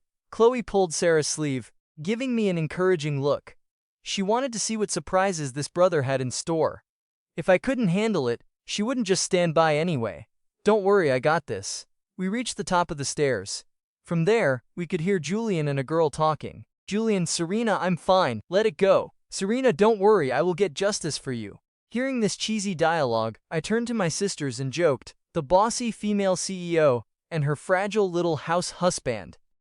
The joke was so on point that both sisters couldn't help but laugh. The laughter drew the attention of everyone in the living room. Seeing us, Evelyn waved. Carter, come here. This is Serena Coldwell, your fiancé by the arranged marriage. Auntie Evelyn, the one I am engaged to is Julian. The girl named Serena turned to us. I assume this is the newly found young master. Let me be clear. I will not fulfill the engagement with you. Her blunt words were like a public slap to my face. The Lewis family members were about to interject, but I spoke first. Miss Coldwell means you're refusing the engagement with me? A mysterious smile played on my lips. As the fiancée in a true fake young master novel, Serena was naturally a proud daughter of heaven. She was gorgeous, delicate features, waist-length black hair, exuding an irresistible charm. Basically, a real head-turner. Yes, I will not marry you. Though she didn't understand why I looked excited, she nodded coldly. I'll be frank. You just got back and used underhanded tricks to kick Julian out. Your character is flawed. I, Serena Coldwell, will absolutely not be with someone lacking moral character. She glanced at the Lewis family, expecting to see guilt. Instead, she received looks that seemed to say, "Are you an idiot? Do you hear yourself?" Just as she was about to continue, I stepped forward, kicked the defenseless Julian away, grabbed her chin and shoved my phone into her face. System. Stop causing trouble. What trouble? Isn't this crying pathetically? Did it say who had to cry? It didn't specify who, I replied to the system, decisively hitting play on the video. Sorry, my character is so flawed. Seeing Serena's disbelief in Julian writhing on the floor, I let go of her chin and shrugged. It just so happens I think there's something wrong with your brain too. Marrying me? Do you even deserve it? I stepped back to create distance. Since we both think we aren't a match, go tell your parents. A two-faced weasel and a gullible goose. May your love last forever. I don't have a fetish for wearing a green hat, being cuckolded, so cutting out this unstable element early is best. Besides, my operation completely fulfilled the mission requirements. Nothing wrong at all. As for canceling the engagement, it was her proposal, so having her parents compensate us a bit would be totally reasonable, right? What is this? Finishing the video, Serena was stunned. She turned to Julian on the floor. This is completely different from what you told me on the phone. Julian had told her that I intentionally made things difficult for him and schemed to kick him out. Now, seeing my explanation, Julian cried genuine tears and snot flowing freely. He didn't expect me to bypass the script and just drop a nuclear bomb immediately. Weren't we supposed to have a back-and-forth argument? Seeing Julian's messy face crawling towards her, Serena, who was a bit of a germaphobe, subconsciously took a half-step back. But to Julian, that half-step meant everything. If there were background music right now, it would be playing a sad violin solo. Minor action, massive emotional damage. I mentally patted the system. Look, someone is crying pathetically. While Julian desperately tried to explain things to Serena, I grabbed a handful of sunflower seeds from my pocket, shared them with my sisters, and watched the show. The system grumbled but, seeing that it fit the technical requirements of the mission, helplessly distributed the reward. My head felt itchy again. In a flash, the experience of a national banquet-level head chef entered my mind. As for muscle memory, let's not talk about it. This stingy system. After giving the reward, the system immediately requested higher authority. The fake young master is being completely outplayed. If I don't delete this video, how is that idiot supposed to compete? While the system was working hard, oh wait, including Evelyn, who appeared out of nowhere. The four of us finished our seeds. All right, Miss Coldwell has made her point. You can leave now. Put your seed shells in the other bag. I interrupted the two of them. We need to have dinner. As the heiress of the Coldwell family, surely you aren't going to stay and beg for a meal? Serena glared at me angrily, ignoring Julian's explanations, and stormed out of the Lewis house. She lost a lot of face today and had zero good feelings toward me. Serena, don't go! Watching her leave, Julian's heart turned ice cold. This wasn't how it was supposed to go. She was supposed to domineeringly cancel the engagement, and he would use his status as the future Coldwell son-in-law to stay. Now she was gone. What could he do? Someone, go pack his room. Looking at the dejected Julian, Evelyn coldly ordered the servants, throw away whatever doesn't fit. Before the day ends, Take him to the rental apartments. Originally, out of a decade of love, she was going to give him a large downtown apartment. But now, if it weren't for the fact that kicking him to the curb immediately after my return might harm the family's reputation, she wouldn't even give him a rental. Mom, no! All right, put him in the car first. Evelyn waved her hand. Take him away when his stuff is packed. Yes, madam, Julian screamed. Let me go. Watching him being dragged away, Evelyn rubbed her temples. Carter, don't mind the Coldwell family. Mom will handle the engagement. Aside from the friendship between the two grandfathers, there were business ties. If Serena was adamant, Evelyn would prepare a backup plan. No need, this is fine. Seeing my mother act so decisively, I smiled, shrugged, and then turned serious. Also, Mom, are you worried the Coldwell family might affect our business over this? Since they were helping me out, I had to show some competence. A person can choose to slack off, but they can't just be a slacker. Affection is a tricky thing. It can last a lifetime or snap in a second. Especially in a melodramatic novel like this, I couldn't just say yes to everything. Now that Julian was kicked out, my next step was to peacefully coast through the plot events until the end, then return to my slacker life. You understand these things? Evelyn looked surprised, then asked curiously, tell me, what do you think? Though surprised, this wasn't a state secret, so she quickly calmed down. My opinion is simple. Seeing the three Lewis members looking thoughtful, I spoke frankly. Instead of going to the Coldwells to talk, why not use this chance to test their attitude? If we go to their door, we become the ones at fault, and might have to pay a price. But if we wait, we lose nothing, and we find out their true intentions. If they want to maintain the relationship, they will come to talk. If they don't, they probably already had intentions to cut ties with us. Then we can prepare early and find new partners. Of course, if Serena didn't tell her family, all these hypotheses were void. In my past life, I managed a massive corporation, so I had this level of business acumen. I just wanted to chill, not act like a clueless idiot. Hearing my explanation, Evelyn's eyes lit up. Brilliant, let's do exactly as you say. Because she put the Coldwell relationship first, she hadn't looked at the problem from an outside perspective. My analysis felt like an awakening. She also gained a new perspective on her long-lost son. Perhaps he wasn't as simple as he looked. Carter, how did you think of all this? Chloe looked at me weirdly. Now I'm suspecting there's some mysterious old ghost living in your body. How else do you know so much? Third sister, you watch too many movies. I rolled my eyes at her. Sarah hooked her arm around mine. Why can't it be that Carter just has a talent for business? Second sister and third sister, you guys guessed wrong this time. Muttering internally, I said calmly, it's all on Platinum News. You two should read it when you have time. Chloe and Sarah simultaneously thought, next time, I'll definitely read it. Read the news? No way, not in this lifetime. Seeing the three of us joking around, Evelyn smiled warmly. She used to worry the siblings wouldn't get along, but blood truly is thicker than water. Meanwhile, at the fish stall, quietly putting away the bank card, old Arthur smiled at his fridge, which was now cleaner than his pockets. His smile quickly vanished, and he shook his head helplessly. He pulled out his 7-star belt and muttered, looks like I need to practice the electric 5-whip strike more. Otherwise, next time that kid comes back, I won't be able to handle him. The next day, on the way to a private country club, Evelyn made me dress sharply. I sat obediently in the back, resting my eyes, but internally, I was unleashing a torrent of curses at the system. Why? Because all the videos of Julian slapping himself, from my phone to the Lewis family's hard drives, had mysteriously vanished.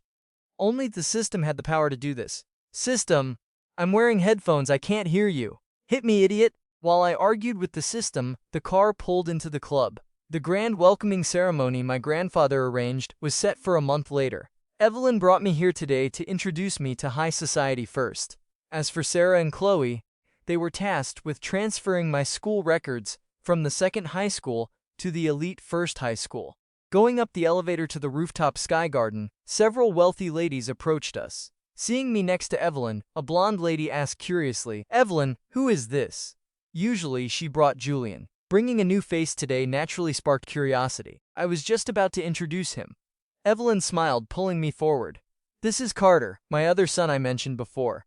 Due to some circumstances, he lived outside. He just returned to the city. Revealing the swapped at birth story could harm the family's reputation, so they decided to hide it. Since they had intended to keep raising Julian anyway, Evelyn didn't expose his true identity, only claiming the family had 2 sons. Hello, aunties. After the introduction, I smiled politely. "Oh, what a good boy, Evelyn. He looks exactly like you when you were young. I think he looks more like Richard. Look at those eyes." After some chatter, Evelyn started her spa session with her friends. I used the excuse of going downstairs to rest. 4 simple reasons. 1. I didn't need skincare at my age. 2. Their enthusiasm was suffocating. Just as I got downstairs planning to find some food and slack off, the system chimed. Ding! Detected a female lead nearby. Triggered mission. Help the female lead meet the fake young master. Reward. Mastery of musical instruments. This mission was the system's final test for me. If it had a physical body, it would have grabbed my collar and screamed, "Please, I'm begging you, just do the mission properly. Stop messing around. No wonder you keep following me." Reading the prompt, I stopped and headed in the direction the system indicated. Since I was free, I might as well have some fun. Literally, I had a lot of room to operate here. Unfortunately, the darn system refused to reveal the plot, so I knew nothing about this female lead. If she was a green tea like Julian, I'd definitely lock them together forever. Not far away, I spotted the legendary female lead. I have to say, the standard for a female lead in these novels is top tier. She looked like she stepped out of an anime. Delicate features, baby fat on her cheeks, and long black hair. Her clear dark eyes made her look like an innocent white rabbit, inciting an intense protective urge. But her current situation wasn't great. She was surrounded by a group of flashy-looking girls. The prettiest one among them, holding a cigarette, was trying to force it into the female lead's mouth. The others formed a circle, ready to teach her a lesson if she dared refuse. Let her go. No, step aside. Using my physical advantage, I shoved past the outer circle, grabbed the smoking girl's wrist, and pulled the female lead behind me. "What the fudge? Who are you?" The flashy girl shook off my hand, glaring at me while rubbing her arm as if disgusted a guy touched her. "Is she a lesbian?" I mentally judged her, then pulled out my phone with a bright smile. "Bullying is wrong. If you don't want trouble, leave now. I've already called the cops. Reasoning with these delinquents had a 1% success rate. Using the cops as a threat bumped it up to 99%. With punks, using underhanded methods beats reasoning. That's what I learned surviving in the chaotic fish market. Hearing about the cops, the leader sneered, muttered something to her gang, and yelled, "Watch your back! You got lucky!" Then they quickly left the alley. Kids these days, they believe anything. Watching them run, I curled my lip and turned to the girl behind me. "Are you okay?" She looked up, her head slightly lowered, revealing a silly but adorable expression. This female lead isn't a naive sweet girl. She's a pure white lotus. Seeing her fragile, pitiful look, I made my assessment. "They're gone. Do you need me to call your family?" "My family isn't here." She stared at me with her clear eyes, smiling foolishly. "But thank you anyway." Her voice was soft and sweet, tingling the heart. "Yep, definitely a naive sweet girl. No need to thank me," I said. "But next time this happens, remember to fight back. Otherwise, they'll just keep pushing you. Understand? Bullying is despicable, no matter the age." Even knowing she was the female lead, I couldn't help but advise her. "I know." She nodded obediently and said seriously, "I'll remember what you said." "Good," I nodded. "Meeting is fate. Let me buy you a milk tea." 30 minutes later, I casually sipped my milk tea, walking back into the club. System. Holy mother of, I am a dog. Hearing the system's breakdown, I took a sip of boba and replied calmly, "Tell me, did I complete the mission or not?" If the system had a physical body, it would have shown me why flowers are red. I told the host to help the female lead meet the fake young master. Why did you show her a picture of Julian, and a black and white picture at that? Do you think he's dead? Despite its anger, the system had to swallow it. Technically, I did let the female lead meet Julian. "Are you my mom, and a mom going through early menopause?" I asked curiously. "If you systems have genders, do you have kids? Do they have to work immediately? Isn't that child labor?" System, I'm deleting myself. Hearing my rambling, the system gave up arguing. Dealing with me was harder than dealing with a monk chanting scriptures. At the same time, at a barbecue stall near the alley, the girl was happily munching on a skewer while making a phone call. "Help me arrange a school transfer. In a few days I want to." A few days later, in the faculty office of Class 12 at First High School, "Carter, I'm leaving." Sarah stood beside me, giving a peace sign and a bright smile. "If there's anything you can't solve, call me or the family. We'll help you immediately." I nodded helplessly. "I know, second sister. Go do your work." Because I hadn't focused on my studies before, I was at the average second high school. Evelyn used her connections to transfer me to the elite First High School. claiming the teachers here were vastly superior. This heavy motherly love was a lot. With my foundation before awakening my memories, I barely scraped by at second high. After awakening, I had zero interest in studying. If it weren't for old Arthur's 7-star belt, my grades would have plummeted. Now at first high, my grades were definitely going to nosedive. But the main reason I came here was the system. Just like the Lewis family home, this school was a major event location. If old Arthur found out I skipped, just thinking about my butt shattering into 8 pieces made me shudder. Alright, if you're not used to it, tell me. Sarah patted my shoulder and left. Student Carter, sit here for a moment. After Sarah left, the middle-aged teacher said, besides you, there's another transfer student today. You two can get acquainted first. To prevent me from being isolated, she wanted me to make a friend so I'd at least have someone to talk to. Yes, ma'am. I smiled obediently, sitting in the empty chair. Looking at the dead system in my head, I sighed. Why are you so stingy? Just show me the plot. Would it kill you? System. I can't hear you, la la la. Just as I was about to keep persuading it, the office door opened. A girl carrying a backpack walked in. What a coincidence. Hearing the soft, familiar voice, I looked up. I smiled and waved. So the other transfer student is you, Sophie? Seeing Sophie, Tumos here wasn't surprising. This was an event hotspot. It made sense for the female lead to appear, but I didn't expect her to be a transfer student like me. I didn't expect us to be classmates either. Sophie extended her right hand. Please take care of me from now on. I shook her soft, boneless hand and smiled.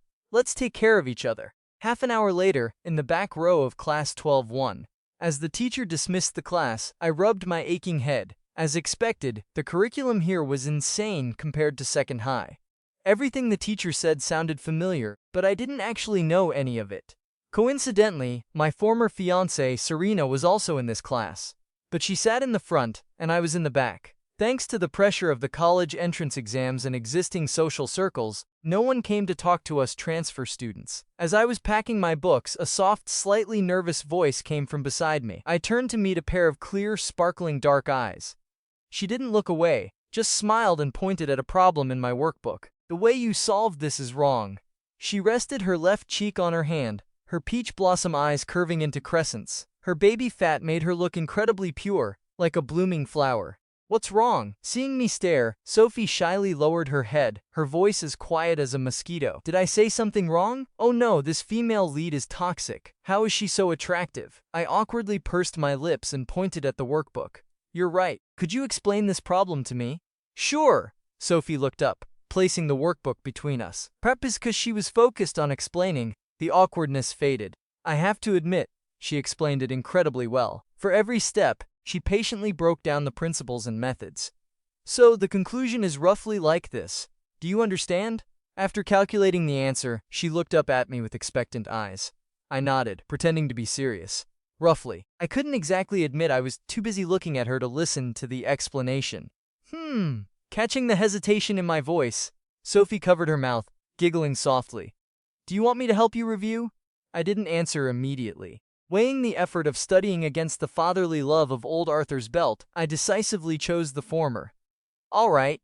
I patted her head seriously. In exchange for tutoring me, as long as I'm here, no one will bully you. Subjects like literature and biology I could brute force memorize.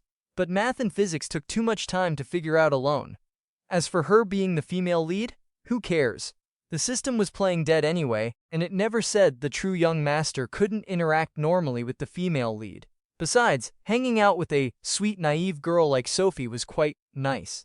I made that promise because I had seen the bully leader from the alley in the hallway earlier. According to the tropes, that gang was standard cannon fodder, meant to bully the female lead and push her toward the fake young master. Feeling the warmth of my hand, Sophie blushed, looking up. Is this? Are you saying you want to protect me like last time? Yeah, what do you think?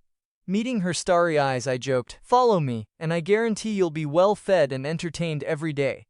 It was the second semester of senior year. Unless someone had a screw loose, no one wanted to cause major trouble. Protecting this naive girl on school grounds would be a piece of cake.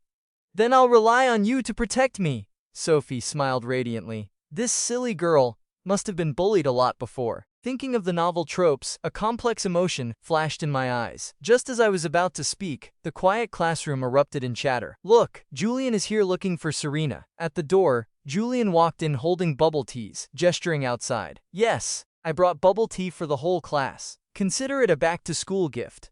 The class cheered, praising young Master Julian's generosity. Julian smiled, bringing a cup to Serena. Serena, this is your favorite flavor. Even though he was kicked out, he still had a chance to return. Yesterday, Fiona, the eldest sister, called, saying she'd help him once she finished her project abroad. She even transferred him $5 million in pocket money. With that money, he was back to living large. When he left the Lewis house, he wasn't allowed to pack, and his cards were cut. If it weren't for this $5 million, he would have had to sell his luxury items. As for Serena, through a few days of soft-spoken manipulation, he temporarily erased the bad impression from last time. At least on the surface, she was back to normal. He came today to secure her and deal with me. He knew I was in this class. If I wouldn't let him live in peace at home, he wouldn't let me have peace at school. Plus, he wanted to stop me from stealing his girl. Who knew what I was thinking? I said I didn't care about the engagement, but what if I stole her secretly? If he lost the Lewis family's favor, he needed the Coldwell family as a backup. Looking at the milk tea, Serena's beautiful eyes flickered, but she accepted it. Unlike the flashy Julian, she didn't like drawing attention. She went to the Lewis house previously, mostly out of a decade of childhood affection. When she heard he was being targeted and kicked out, she wanted to seek justice. Though the incident lowered her opinion of him, a decade of friendship isn't easily severed. To save his face, she accepted the tea. Hearing the cheers, Julian's lips curled up, shooting a mocking glance at me in the back row. But then, his eyes were drawn to Sophie sitting next to me. Her stunning looks and adorable aura captivated him. Instantly, a brilliant plan formed in his mind. Carrying a milk tea to our desk, Julian offered it to Sophie. You must be the new transfer student, right? Carter's temper isn't the best. It must be hard on you. Having successfully fooled Serena, he was less afraid of my video. Plus, a delusional voice in his head whispered that the video was gone. Empowered by Fiona's backing, he dared to provoke me again. But Sophie just glanced at it, then shrank closer to me, her small hand instinctively gripping my shirt corner. Her action perfectly embodied, weak and pitiful. Is this a green tea? The scent is strong. Feeling her grip, I patted her hand and joked with Julian. I heard the projector in this class can play videos. I want to test my phone's Bluetooth connection. What do you think? If he wanted to play, I'd play. But seeing his confidence, I figured some dog had deleted my videos. Still, I wanted to mess with him. Hearing my words, Julian panicked briefly but quickly calmed down. Know yourself and your enemy. He knew me. If I still had the video, I would have just played it like last time, not talked nonsense. A barely visible smirk appeared on his face. He quietly loosened his grip on the milk teacup. Splash! The milk tea spilled all over his pants and shoes. Carter, we aren't strangers. If you don't like me, just say it. Please stop bullying me. Julian's tragic wail made the whole class turn their heads. Hearing him say, we aren't strangers, and stop bullying me, everyone's gaze toward me turned strange. Compared to a new transfer student, they naturally trusted Julian more. Some who had received favors from him started sneering. Didn't expect someone looking so good to be a bully. Hold on, big boss. Why are you crying like a little girl? Hearing the whispers, I remained calm, resting my chin on my hand, watching him like a show. You keep saying I bully you. Tell me, how did I bully you? If he wanted to play big, I'd give him a show. Trying to isolate me? Let's see who burns. I didn't care about the class's approval, but I wasn't going to take his crap lying down. Why? Why are you forcing me? Seeing Serena approaching, Julian secretly pinched his own arm hard, lowering his head to look incredibly wronged. I have to admit, he had created his own unique style on the path of the green tea. Serena arrived at the back row. Seeing his red eyes and the red mark on his arm, her face turned cold. Carter, you've gone too far. Julian just wanted to make peace. Why did you treat him like this? Her words hammered me into the position of the bully. If I admitted it now, I'd be targeted by the whole class. Miss Coldwell, exactly how did I treat him? I stood up, looking down at the two of them. Thanks to helping old Arthur at the fish stall, I was a robust 1.8 meters tall. My imposing figure made the whispering students instantly shut up. Most people are selfish, especially in senior year. No one wanted to affect their studies by defending someone else. What are you going to do? Seeing me stand up, Julian instinctively took 2 steps back, hiding behind Serena. If you dare touch me, eldest sister won't let you off when she gets back.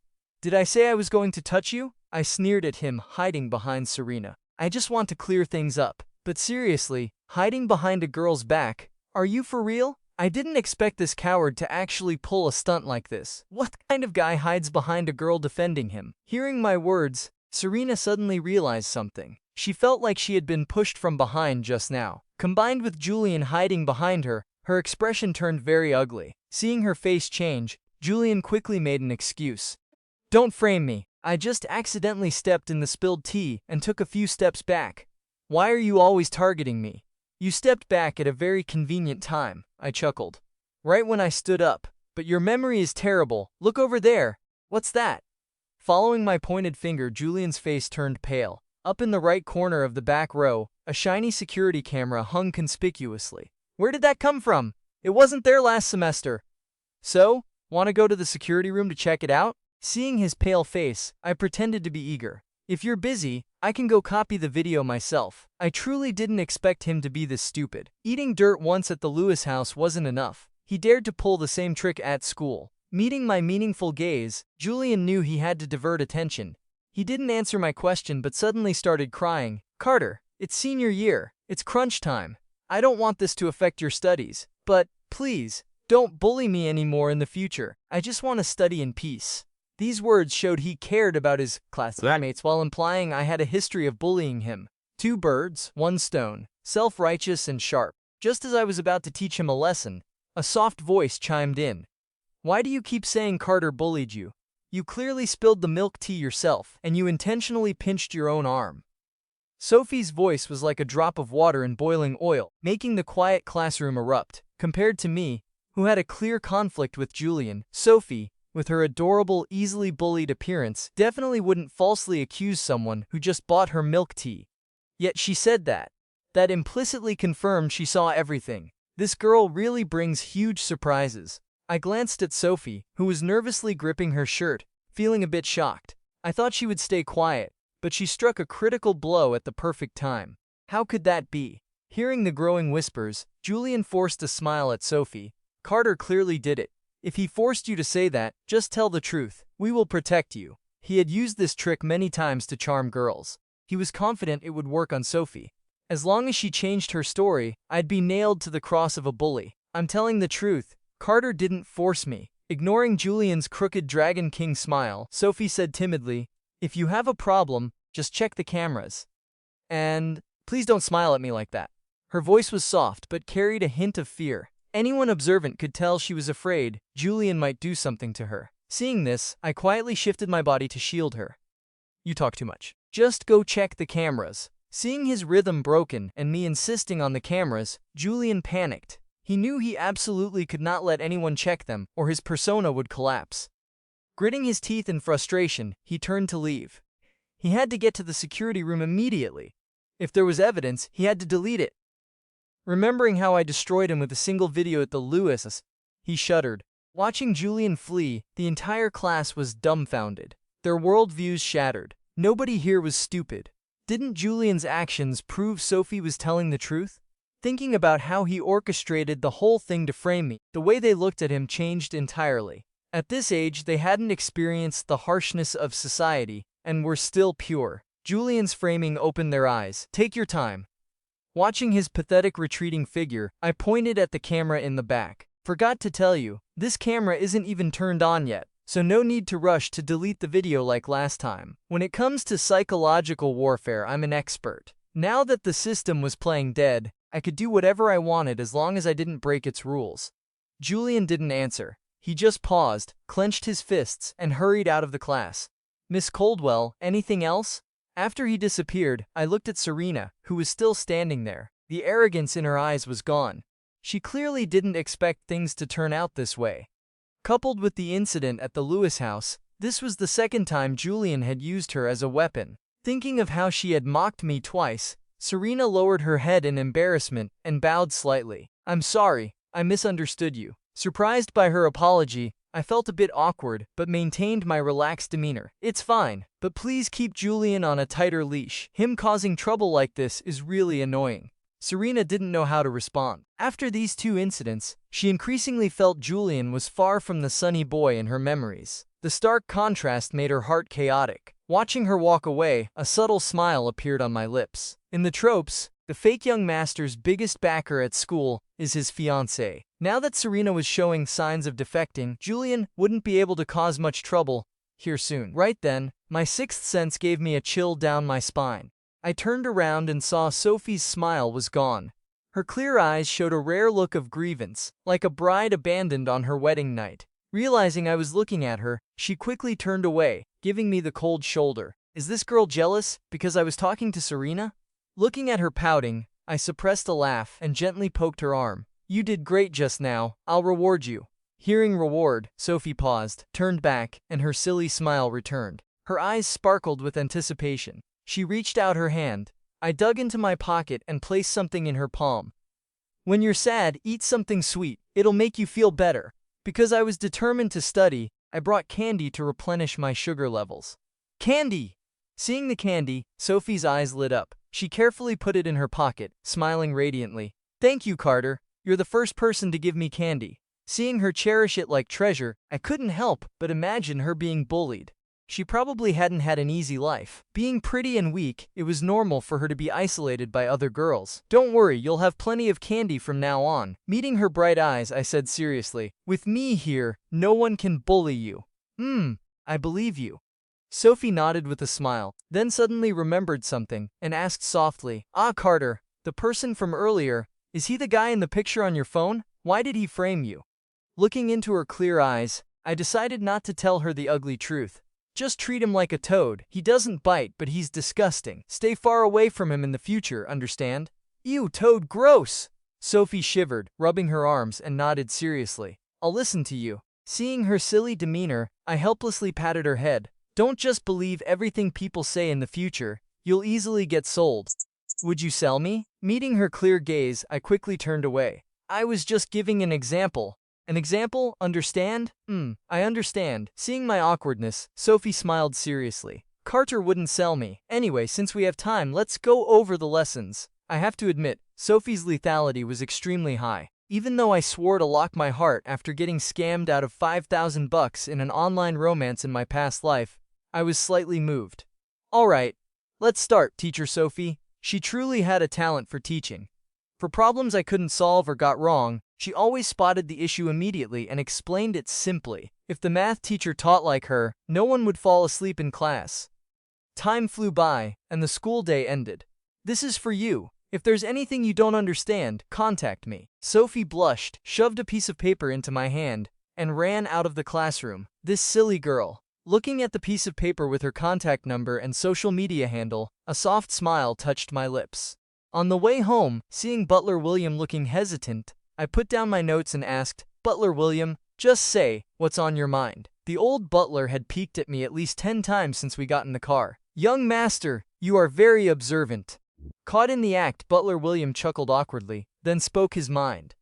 Eldest Miss has returned, and earlier I received news that young Master Julian, though he hadn't known me long as a professional butler, he noticed the shift in the Lewis family's atmosphere. If Julian used to be the sky of this house, now it was me. Moreover, compared to Julian, I never lost my temper with the staff. Yesterday, when Mrs. Wu accidentally broke a glass, I even helped clean it up. Therefore, he wanted to give me a heads up so I could mentally prepare. Eldest sister Fiona, huh? I quickly reviewed her information in my head. Fiona, an honors graduate in finance from Harvard, was currently the main decision-maker for the Lewis family's company. Most importantly, like her two sisters, she was single. Based on the timeline and age, she was very likely the first to blindly adore Julian. Thinking of this, I already had a counterplan. If she really sided with Julian, I wouldn't even need to lift a finger. Richard and Evelyn would definitely give Julian a taste of tough love. Returning to the Lewis villa, the moment I entered the living room, I heard an argument. Everyone makes mistakes. Mom, give Julian one more chance. After all, he's lived with us for so many years. You can't just kick him out because little brother came back, Fiona pleaded. Mom, I promise he won't do it again. Please, consider it fulfilling the wish you promised me when I came of age. Entering the living room, the situation was clear. Facing Evelyn was a girl in a business suit, looking similar in age to the other two sisters.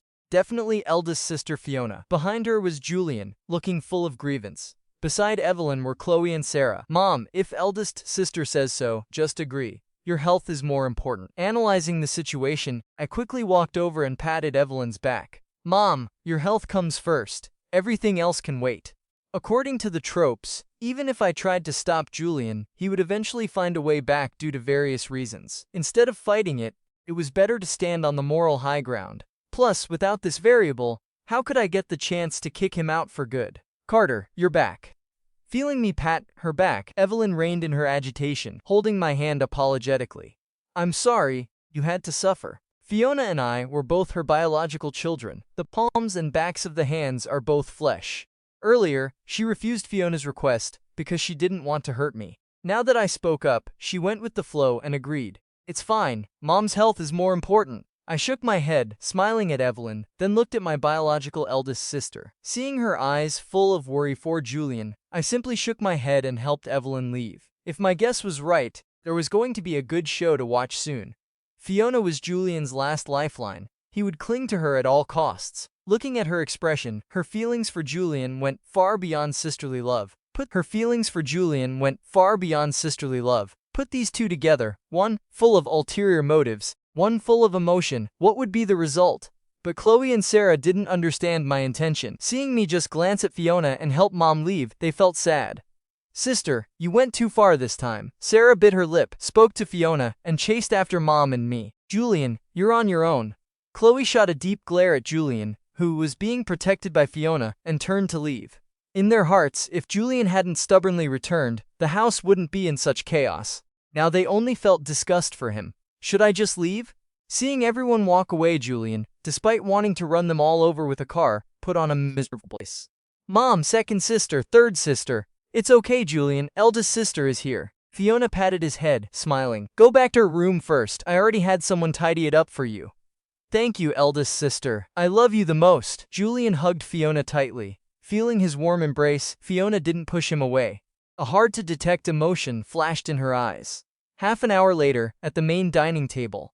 Looking at me sitting opposite her, Fiona thought for a moment and said softly, Carter, Julian was just afraid of you coming back. That's why he did that. He didn't mean to frame you about the video.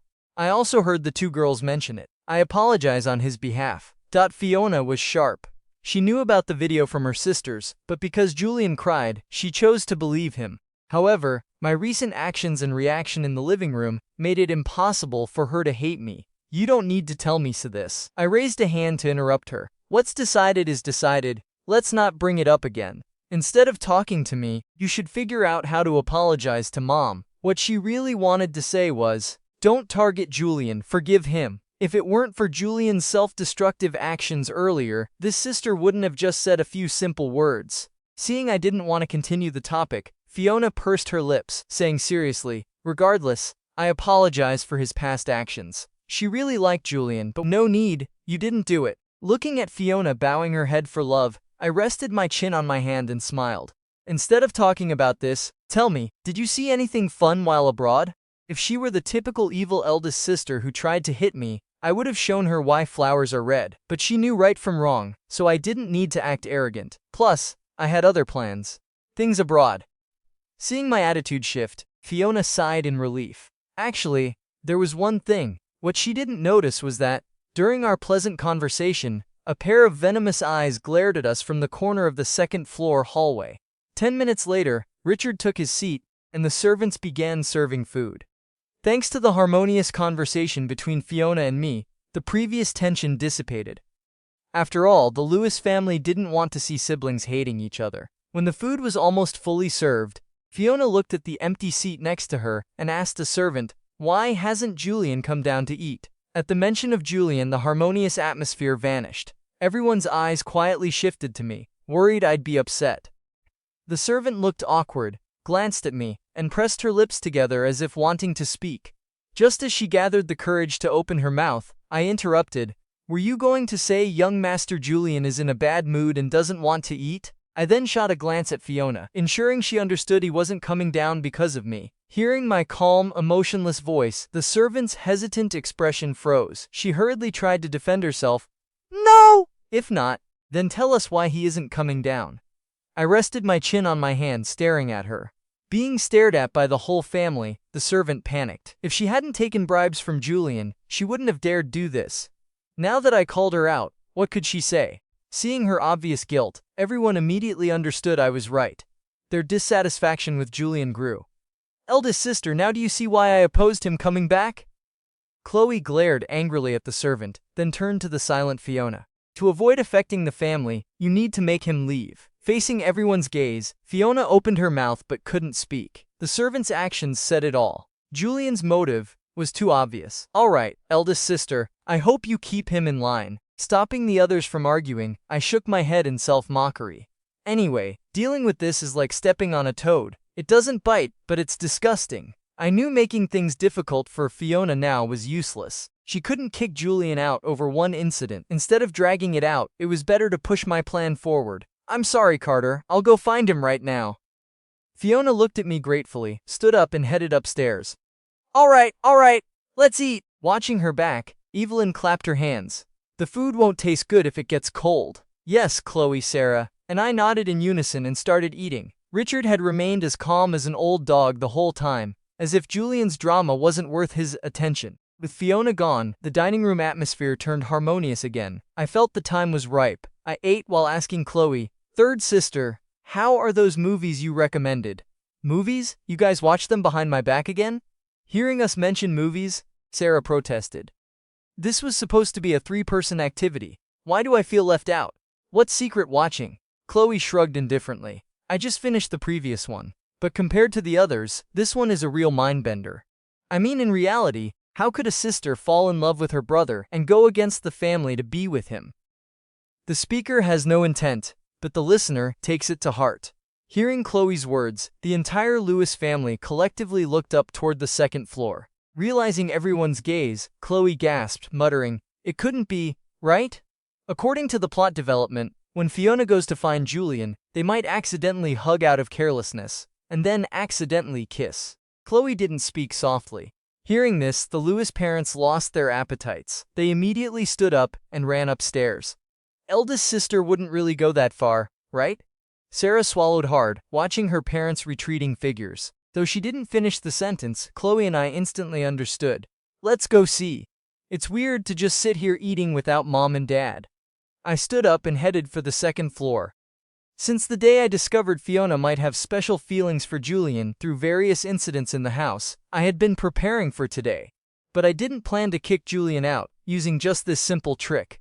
Even if he had no brain, Fiona wasn't an idiot. She wouldn't do something so stupid at a time like this. Therefore, this was just the appetizer. I had prepared a whole series of big gift packages for him. However, I still underestimated the power of a lovesick brain. As my sisters and I reached the second floor, a crisp slap echoed from Julian's room.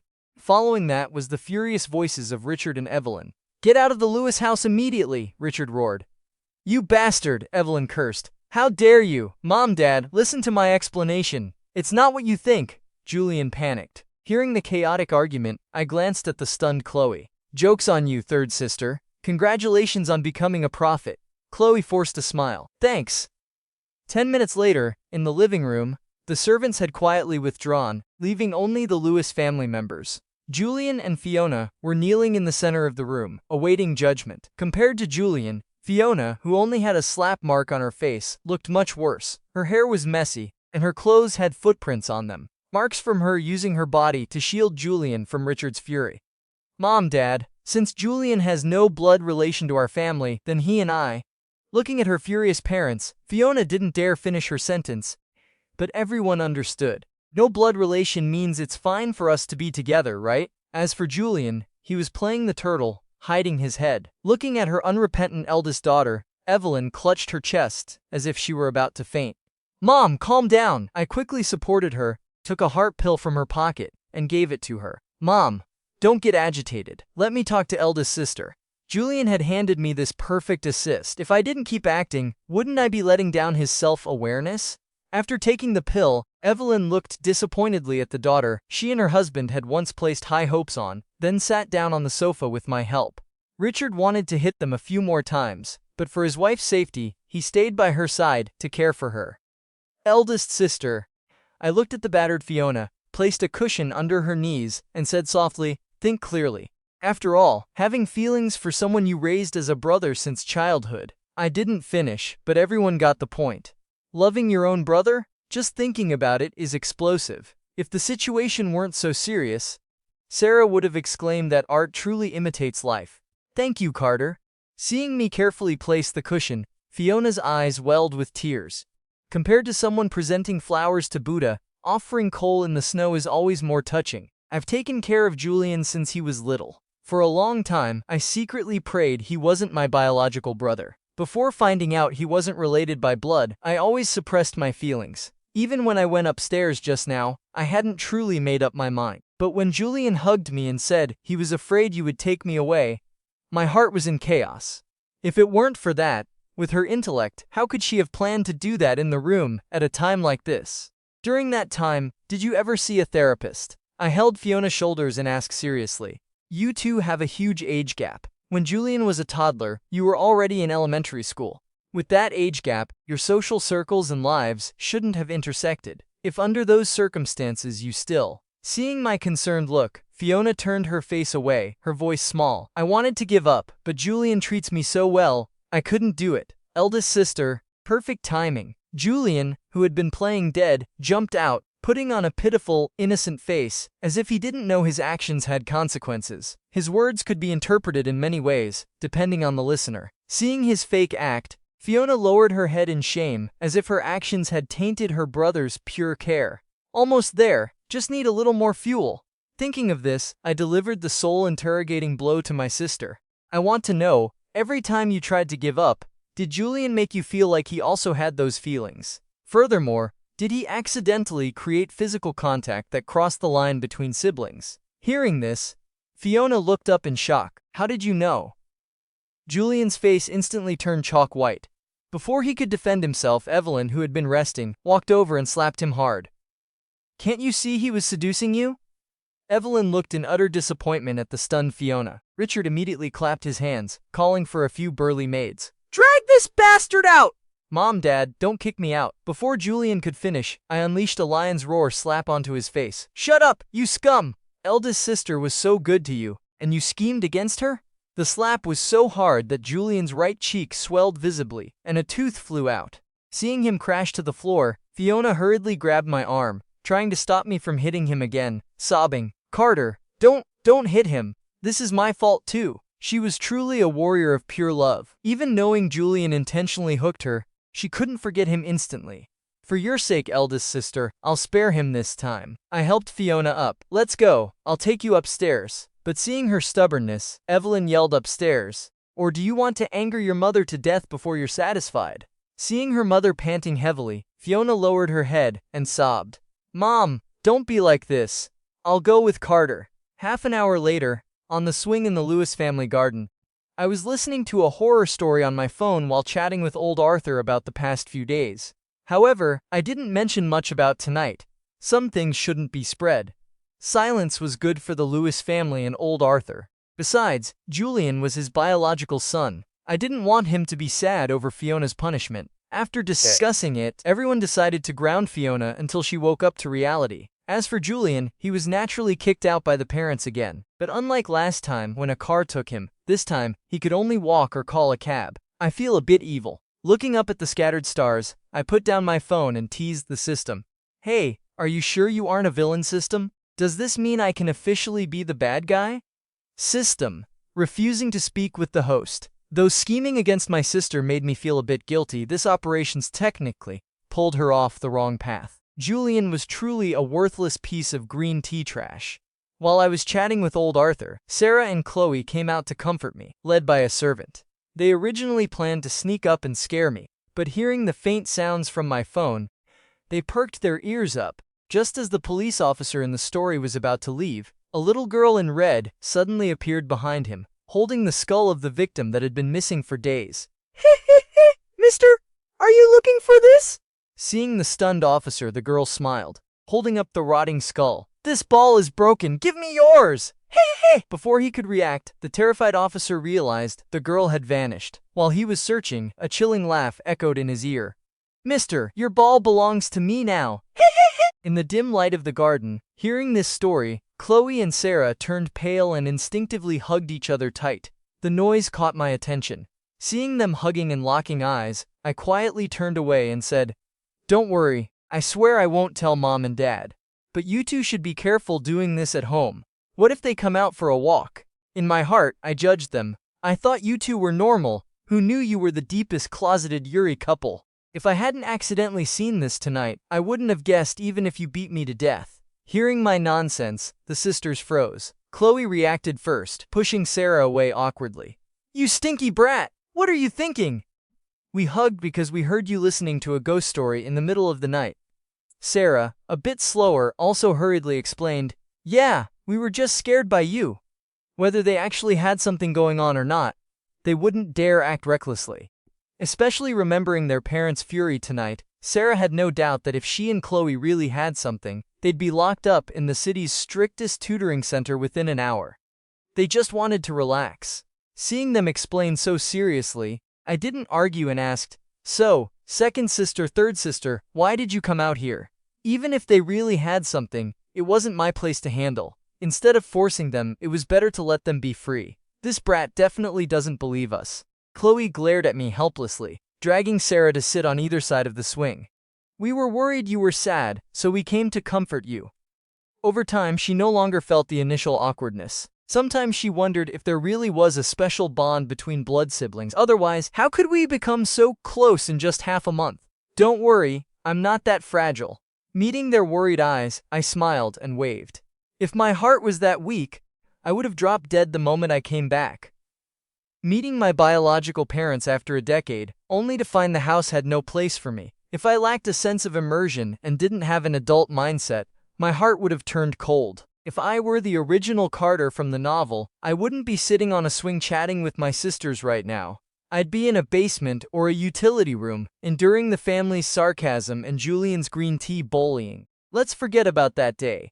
Hearing me mention it, Chloe scratched her head awkwardly. She hadn't forgotten our first meeting. Taking the opportunity, she asked her burning question. Carter, when you first came home, did you already know Julian had issues? In her eyes, anyone entering a strange environment would try to blend in, but I completely shattered the Lewis family's existing ecosystem. I couldn't exactly say I knew the true fake young master tropes, so I thought for a moment and gave a reasonable excuse. At the time, I just thought he was a bit of a green tea, constantly throwing dirty water on me. When he took me to my room, I was certain his mindset was twisted. Chloe nodded thoughtfully. I see. No wonder from then on, you went from opposing everyone to solely targeting him. Not entirely. I smiled at them on the swing. It's because you guys treated me well. If you two were the typical evil sisters in movies, I'd probably still be fighting you in a battle of wits and courage right now. Sarah laughed out loud. You dare compare us to evil sisters? Chloe pouted playfully. Looks like we need to teach you a profound lesson on this. What are you guys gonna do? I'm warning you, I'm very tough. Don't tickle me. I surrender. In a flash, the quiet garden echoed with our playful laughter. At the same time, in a room on the second floor, looking at the three of us having fun in the garden, Fiona recalled Julian's actions tonight. She bit her lip and whispered, was I really wrong? At 11 p.m., in my room on the second floor, after the great garden war with my sisters, I took a shower and lay spread-eagled on my massive 3x3-meter bed. Almost forgot about that silly girl. I sat up, taking the piece of paper with the contact info from my uniform pocket. I found Sophie's social media account and sent a friend request. Because of Julian's sudden stunt tonight, I forgot about her note. If it hadn't felt like something was missing, I might have forgotten completely. A few seconds after sending the request, it was accepted. Sophie's avatar was like her. A soft, squishy white polar bear, looking silly and pure. Hello, Carter. I'm your deskmate, Sophie. Smile, this silly girl. Looking at the message, I chuckled and typed quickly. Sophie, if you don't sleep now, you won't grow taller. Good night. Good night, Carter. Moon. Putting down my phone, I imagined her staring blankly at the screen. Did this girl wait all night? With that thought, I quickly fell into a deep, peaceful sleep. The next morning in class 12-1 at First High School. Morning? I smiled, greeting Sophie and sitting down next to her. Good morning. Cease me sit. Sophie gently tugged my sleeve and offered me a grape. Want one? She smiled brightly, her teeth showing, her baby fat cheeks making her look like an adorable hamster. Looking at her expectant and slightly nervous eyes, I nodded with a smile. Sure. I took a bite of the grape. The sweet, refreshing taste spread in my mouth. I gave a thumbs up. Amazing. I couldn't pick grapes this sweet myself. Knave, sweet girls like Sophie are adorable. But society isn't friendly to this type. Especially if she was timid, stepping into the real world would be tough. Bad people often drag good people down. But because I liked her, I wanted to help her improve her current situation. For shy people, encouragement is key, so I never missed a chance to praise her. Hearing my praise, Sophie's cheeks flushed, her eyes sparkling. She took a few more grapes from her desk and handed them to me, like offering treasures to a king. I still have more. Looking at her silly smile, I smiled back. Then, I won't hold back. If you want to eat anything in the future, just tell me. I'll get it for you, okay? I really couldn't understand why those bullies targeted such a sweet girl. Hearing this, Sophie's eyes lit up with anticipation. Seeing me finish the grapes, she tried to grab more but couldn't find any. Huh? All gone? Noticing her action, I awkwardly scratched my cheek. I had eaten her entire stash. Heh, it's fine. Seeing my awkwardness, Sophie smiled, pulling out a whole box of grapes from her bag hanging by the desk. Here, I have plenty. She handed me a few more. I shook my head. You eat them. If you give them all to me, what will you eat? Even though I had a big breakfast, eating all her food again would be too much. But I still have a lot. Seeing me refuse, Sophie pointed at her bag, looking at me pitifully, her eyes shimmering like she was about to cry. This girl's lethality is way too high. Meeting her expectant gaze, I changed my tone. Then just this last time, you keep the rest, understand? Clearly I'm the one benefiting. Why does it feel like she's taking advantage of me? I took the grapes, eating and teasing her. Why does it feel like you're the one taking advantage here? Sophie giggled, scratching her head. Because you said you'd give me a lot of good food. So it's only right that I do this time. This silly girl. Just as I was about to say something, Sophie looked at her watch and whispered, I'm going to the restroom for a bit. Watching her leave, I was speechless. She even reports going to the bathroom. If this keeps up, will she report eating and drinking too?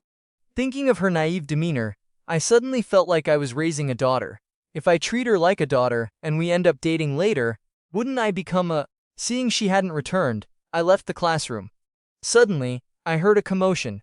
There's only one sausage here. You think this will protect you? She actually got cornered in the bathroom. Hearing the voices from the restroom, I immediately kicked the door hard. The tightly shut door crashed to the ground. Not kicked open, but kicked down. The loud crash startled the delinquent girls inside. Seeing the door lying flat, they swallowed their curses. If they messed around and I kicked them, their small frames wouldn't survive. Damn, is this door fake? Looking at the fallen wooden door, I was stunned. Even with my current physique, I shouldn't be able to kick a door down like that. But thinking this was a school, it made sense. Old doors, high humidity, most of it was just a fragile shell. Whatever. I looked at Sophie surrounded by the girls. Sophie, come here. She went to the bathroom for 20 minutes, turns out she was cornered. I just told her I'd protect her, and now my face was being slapped. Hearing my call, Sophie kept her head down and ran to me, acting like a flood of beasts was chasing her. Seeing her look down, I shielded her and asked, Are you okay? Sophie shook her head slightly, whispering, I'm fine. That's good. I held her shoulders, pushing her to a spot not far from the restroom. Wait here. I'll be right out. No fighting. As I turned back to the restroom, Sophie quickly grabbed my sleeve. Fighting will cause a lot of trouble. Don't worry, I'm just gonna talk some sense. I patted her head seriously. Be a good girl and wait, understand? I understand. Having settled Sophie, I returned to the restroom. Looking at the leader, I said, Hey. Before she could speak, I grabbed her arm, lifted her and threw her in a majestic 360-degree shoulder throw. The intense back pain made her suck in a breath of cold air. She was about to spit some harsh words, but her face froze, and she quickly shut her mouth. Listen up. Don't cause trouble for her in the future. Looking at the stunned girl, I took the pack of cigarettes from her pocket and tossed it into the sink. If I see something like today again, it won't be this simple. You stole her grapes? This pack of cigarettes is compensation. Don't steal anymore. I'll take something every time you do. These girls holding grapes definitely took them from Sophie. I don't smoke, so tossing them was the best move. Seeing no one dared to speak, I stood up, glared at the delinquents, and walked out. Class was starting soon. I had no time to waste on them. Watching my retreating back, complex emotions flashed in the leader's eyes. Not anger, but an indescribable sense of grievance. On the way back to class, seeing Sophie silent with her head down, like she did something wrong, I got annoyed and poked her head. You silly girl, don't you know how to fight back when you're bullied? Sophie covered the spot I poked, whispering, "Because you said you'd protect me. So I knew you'd definitely show up." Hearing her voice, small but firm, I didn't know what to say for a moment. After some thought, I gently lifted her face, saying seriously, word by word, "But I can't be there all the time, right? So you have to learn to resist bad things. Say no to unreasonable demands. Understand?" Even though this sweet, naive girl invoked a strong desire to protect her, I wasn't an accessory attached to her 24/7. The best way was to help her learn to say no. Feeling the warmth of my hand, Sophie blushed, nodding her head, her voice tiny. "I know." Then she hurriedly took the remaining grapes from her pocket. "Here, you eat the grapes. Didn't you just say you knew?" Looking at her serious, innocent face, I helplessly pinched her cheek. At a time like this, you have to say no. "No, not okay, understand?" Meeting my exasperated gaze, Sophie blushed but said seriously, "But I don't think giving you food is a bad thing. You're different." Just as I was about to continue my lecture, an angry voice echoed from afar, breaking the atmosphere and drawing our attention. Serena was marching quickly toward us, dragging Julian, who was clutching his cheek. These two are grouped up again. Seeing them approach, I subtly shielded Sophie behind me, asking coldly, "What's the matter? Julian has already left the Lewis family. Why are you still targeting him?" Serena glared at Sophie, who was blushing behind me. "Targeting Julian is one thing, but why are you bullying Sophie too?" I looked at Julian hiding behind Serena. "You say I'm targeting him. Why don't you ask him where that slap mark came from? And claiming I bully my new friend. I just want to say, if you don't use your eyes, donate them to someone who needs them." I didn't expect Julian, after the massive drama at the Lewis house yesterday, would dare drag Serena to cause trouble for me today. Just how big is his ego? Or does he think I'm a pushover he can step on? "Serena, I'm fine."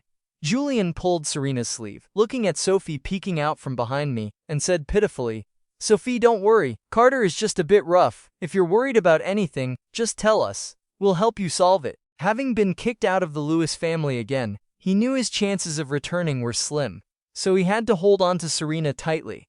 Plus, he needed to make her hate me, so that even if the families wanted to push the engagement, she wouldn't choose me. If she chose me, he could still cuckold me and enjoy a life of luxury. That's why, after leaving the house, he immediately called Serena, claiming I threatened to leak his old video if he didn't obey me. Such a terrible excuse actually fooled her. He still thought I was two-faced, one way on the surface, another behind his back. Do you know that casually calling someone rough is very rude? Looking at Julian's pitiful act, Sophie gripped my shirt, looking confused. Also, boys usually protect girls. Why do you keep hiding behind a girl's back? Do you want Serena to protect you? And why do you keep saying Carter bullies you? I haven't seen him do anything or bully anyone. Her expression was sincere, not necessarily defending me, just stating what she saw and understood. But her series of deadly questions froze Julian's pitiful act. He couldn't answer a single one decently, especially the why hide behind Serena question. It felt like laying him on a guillotine. He quietly stepped out from behind Serena, lowering his head, pretending he wanted to speak but couldn't, intentionally showing off the slap mark on his face. He knew whatever he said now would be wrong. Acting bullied was his only chance to flip the situation. Seeing Julian silent and noticing the slap mark, Serena frowned and turned to me. "Anyway, you gave him that slap, didn't you?" Though she noticed something off about his reaction, the atmosphere had reached this point. She couldn't just walk away halfway. "Yes, I slapped him."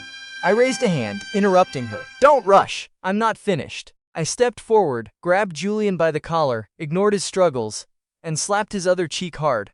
But I feel like I didn't actually deliver that first slap. "You hit me again?" Feeling the stinging pain on his left cheek, Julian howled. He couldn't remember which slap this was in recent times. For over a decade, let alone being slapped, he was rarely even bumped. "You violent thug, let him go." Seeing me strike in front of her, Serena grabbed my hand. "Let go, or I won't forgive you." "I told you to fix your brain." I let go, and Julian, losing support, slumped to the floor. "Julian, are you okay?" Serena quickly crouched to help him. "Serena, you see that? He hit me again." Julian dove into her arms crying and said to Sophie, "Sophie, you see, he's a violent thug. Stay away from him before it's too late." Strangely, Sophie showed no intention of leaving. She stared at Julian's cheeks in confusion. The slap marks on his cheeks aren't the same. One is big, one is small. Her voice was soft and innocent, but it silenced the air. Even the howling Julian stopped, sucking in a sharp breath. Serena pushed Julian away and inspected his cheeks. Indeed, the right mark was much larger than the left, especially the finger marks, which were noticeably longer. Realizing this, Serena's face turned dark. This was the third time Julian had tricked her. "Julian, what is going on? Explain yourself." Serena stood up, looking at him in disappointment. Even with over a decade of friendship, being used as a gun 3 times was unbearable, no matter how good her temper was. Moreover, this action suggested the previous 2 times might have been fake as well. Thinking of this, her face worsened. The argument attracted a crowd of students. Hearing Sophie's question, they compared the marks on Julian's face and started whispering. The situation was clear. Julian orchestrated everything to frame me. Seeing Serena's coldness, Julian's face went white. He didn't expect things to turn out like this. Yesterday, even though I hit him hard, the mark had almost faded overnight. To look bullied, he slapped himself to make it prominent. He didn't expect this mark to become the evidence exposing him. "Serena, listen to me, it's not like that." Seeing the unfavorable situation, Julian blabbered nonsense while choking on sobs. Just as he was about to stand up, he went limp and fainted. Julian. Seeing him fall, Serena panicked. After knowing him for over a decade, if something happened to him because of her, she couldn't be unfeeling. The crowd also panicked. Some wanted to call an ambulance. "No need to call, don't waste public resources."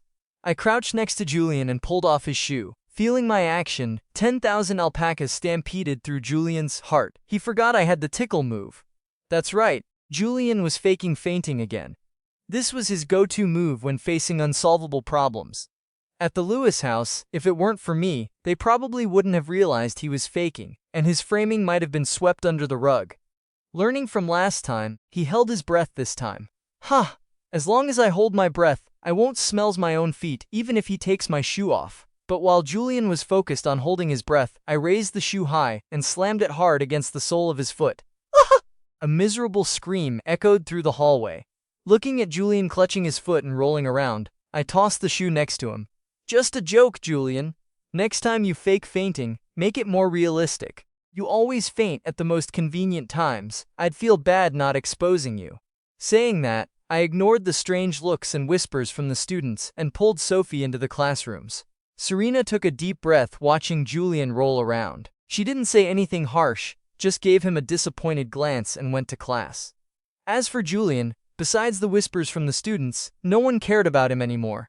I heard a teacher came by later, and Julian got up with a massive bruised ego and slinked back to his own class. Back in class, I pulled Sophie to her seat and smiled playfully. "Good job. I didn't expect her to be so observant. If she became a detective later, she'd definitely be top tier." Responding to my teasing, Sophie said nothing. She just kept her head down, holding my right hand, and asked softly, "Does it hurt?" That was the hand I used to slap Julian. Action and reaction are equal. If his face swelled like a pig's head, my palm definitely took some damage too. Feeling her soft hand and the faint scent wafting from her, I awkwardly turned my face away. "It's fine. Even though his face is thick, I've trained for a while. It's all red." Sophie gently held my hand, blowing on it while asking, "What exactly is wrong with that guy? I feel like he's always targeting you." "It's a long story. I'll keep it short." Watching her blow on my hand, I half joked, "If I tell you, you'll think it's a cheesy soap opera. He's actually..." After briefly explaining Julian's identity and motives, I said seriously, "So if you ever run into him alone, stay as far away as possible. Understand? Toads are so gross." Sophie shuddered, rubbing her arms, and nodded seriously. "I'll listen to you." Seeing her silly look, I helplessly patted her head. "Don't just believe everything people say in the future. You'll easily get sold." "Would you sell me?" Meeting her clear gaze, I quickly turned away to explain. "I said for example." "An example? Understand?" I understand." Seeing my awkwardness, Sophie smiled seriously. "Carter wouldn't sell me. Anyway, since we have time, teach me something." I have to admit, Sophie's lethality was immense. Even though I swore to lock my heart after being scammed out of $5,000 in an online romance, I was a bit swayed. "Alright, let's start, Teacher Sophie." She truly had a gift for teaching. For problems I couldn't do or got wrong, she always found the issue immediately and explained it simply. If the math teacher taught like her, no one would sleep in class. Time flew by, and soon it was the break between classes. Just as I was about to continue educating, Sophie Serena, tasked by the teacher to distribute the placement test papers, arrived at our desk. Unlike other classes, the elite class required students to self-study beforehand. So on the first day, teachers gave a test to check their level and adjust the teaching pace.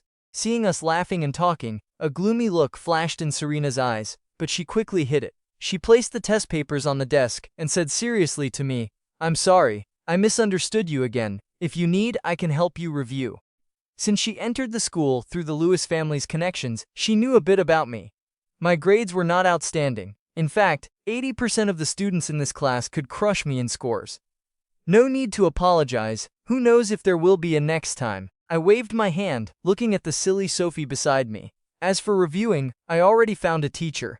I won't bother Miss Coldwell. My words were harsh, but she couldn't refute them. This was the third time she was used as a gun by Julian to bother me. If roles were reversed, she might have said something even worse. Still, she wanted to make up for her actions. Seeing me shift the topic to Sophie, Serena pursed her lips and left with the test papers without a word. When she was far away, I glanced at my miserable test paper and asked, "Hey Sophie, if I keep asking you questions, will it affect your grades?" Even though I didn't like Serena, I had to admit she made sense. My current grades were quite bad. Catching up would take a lot of time and effort, but Sophie was different. From how easily she taught math yesterday, she clearly had a talent for science. If my dragging her down caused her grades to drop, I'd rather go home and hire a tutor, even if it cost me my free time. Hearing my worry, Sophie showed rare confidence. "It's fine, I've learned it all." Looking at her calm demeanor, I asked, suspiciously, "Learned the first part, or the whole thing?" She playfully tapped the book on the desk. Before school started, I finished studying all of the 12th grade material at home. Meeting her clear eyes, I knew she wasn't lying. Senior year just started, and she had finished the entire curriculum. In other words, if she wanted to, she could just stay home and wait for the college entrance exams. With her pace and scores, the teachers probably wouldn't have any objections. Looking at her silly appearance, I curiously poked her head. "I wonder how your brain grew to be so smart." Feeling the intimate gesture, Sophie just smiled sweetly and said nothing. "Ah, you're so smart. You must have been top of your class at your old school, right?" "Just okay." She rested her baby fat cheeks on her hands, thought for a moment, and said slowly, "Probably in the top 10. "What do you mean probably?" Hearing her uncertainty, I suspected she was bragging. "Or top 5. Asking this, I saw her lower her head as if trying to bury it in Mount Everest. I vaguely guessed it. "Sophie, are you better at science subjects?" Given she couldn't lie, she might genuinely be ranked lower. The only reason was that her subjects were unbalanced. Since she taught math and physics so easily, it must be the humanities dragging her down. Faced with the sudden question, Sophie jumped, stammering, I think so, thought so." I looked at her seriously. "Then let me help you review humanities, okay?" Having lived 2 lives, I was quite confident in subjects that just required memorization. Humanities just need the right memorization techniques. Unlike science, where even if you memorize formulas, you need deep understanding to solve problems. But unexpectedly, Sophie shook her head vigorously. "Huh? Why? Do you not believe in my humanities skills?" I explained. "Actually, my sciences are weak, but humanities are easy for me. If you don't believe me, test me. It's not that." She lowered her head, whispering, "I help you with science, you protect me. But if you help me with humanities, does that mean you won't protect me anymore?" Her meaning was clear. The principle of equivalent exchange. She helps me study, I protect her. But if I help her study humanities, the balance is broken. She has nothing to give in return. If she accepts my help, protection might no longer be part of the deal. Looking at the nervous Sophie, I was speechless. This silly girl, so pure it made people want to bully her, yet that's exactly why she was so endearing. A few seconds of silence made her mood plummet. Her eyes welled with tears, her voice trembling. "You also think I'm useless, so you don't want to protect me anymore, right?" It seemed like if I nodded, her tears would fall. No, it's not that." Seeing her pretend to be strong while a tear was about to drop, I felt guilty. "Don't cry. I'll always protect you." I felt like if I didn't say that, I'd slap myself in my sleep tonight. Hearing this, Sophie wiped her tears and showed a sweet smile. "Then let's pinky promise. You're this old and still doing pinky promises?" Even so, I gently hooked my pinky with her pink one. Her small hand was soft and cool like an ice cream on a hot summer day, bringing a pleasant feeling. Hey, we promised. You have to keep your word." Looking at our hooked fingers, Sophie showed a rare fierce look. Like, if I broke the promise, the consequences would be severe. But her face wasn't suited for being fierce. She just looked like she was acting cute. A gentleman's word is a bond. I pulled her pinky and smiled. Please take care of me from now on, Teacher Sophie. Time flew by, and in the blink of an eye another class ended. Looking at my notebook of mistakes, Sophie rested her chin on her hand and smiled. Carter is so smart. You already know almost everything. Keep it down. It's all thanks to Teacher Sophie's good teaching. I put away the notebook, stretched, and asked, Are you going to the restroom? I'm going. I hadn't forgotten she got blocked last time. Asking like this meant if she wanted to go, I could conveniently protect her. Sophie's cheeks flushed slightly. I'm not going, you go ahead. Then I'll go alone. Just as I was about to stand up, 6 or 7 students from other classes appeared at the door. Before anyone could react, they looked toward me and started whispering, Look! The guy in the back row is Carter. He's the one who hit Julian's face. You can't judge a book by its cover. Didn't expect him to be so violent. I don't understand how someone like that is still allowed in school. Hearing the whispers, the students in my class started looking at me strangely. They knew a bit about what happened at the door earlier, so they understood why I slapped Julian. Though they were a bit scared of my violence, they didn't think I did anything wrong. After all, once a green tea's true colors are exposed, everyone hates them. Hearing the gossip, Sophie showed a rare look of anger. Just as she was about to speak, I joked with her, Sophie, wanna bet? Julian is probably hiding somewhere out there. As long as I speak or do something, he'll pop out, apologize, and say some cheesy lines. With Julian's level of green tea, he still wanted to fight me. I knew exactly what he was planning without even thinking. Wait for the perfect moment to play peacemaker, making everyone focus on his kindness. If successful, he'd play the victim a bit more and completely erase the negative impact from earlier. Sophie was stunned, resting her chin on her hands, looking curious like a child. Really? Let's test it. I walked toward the crowd, raising my voice. What, you guys here to stand up for Julian? I didn't lower my voice, so the nearby desks heard what I said to Sophie. All eyes turned to the classroom door. 6 or 7 seconds later, Julian did not disappoint. He ran in from the door and began his performance. Carter, don't raise your hand. They are my good friends. They just came to you because they saw my face was hit. If you're unhappy, take it out on me. Don't touch them. They're innocent. Looking at Julian with tears and snot on his face, a few students in the back row, who had heard my conversation with Sophie, couldn't hold back their laughter. What's so funny? The clear laughter made Julian pause his act. A bad premonition rose in his heart. He came to mediate and salvage his image in front of Serena, and if possible, fix his persona. But this laughter made him feel things were about to go south. Sure enough, a student clutched his stomach, laughing so hard it hurt. Julian, how come I never noticed your acting is so good if you don't? Then, he excitedly repeated what I had just said. Instantly, the way everyone looked at Julian changed. Even the friends who came to defend him had a dark glint in their eyes. Hearing the student's words, Julian felt like 10,000 alpacas were stampeding through his heart. It turns out before I even acted, that bastard Carter had already cut off my retreat.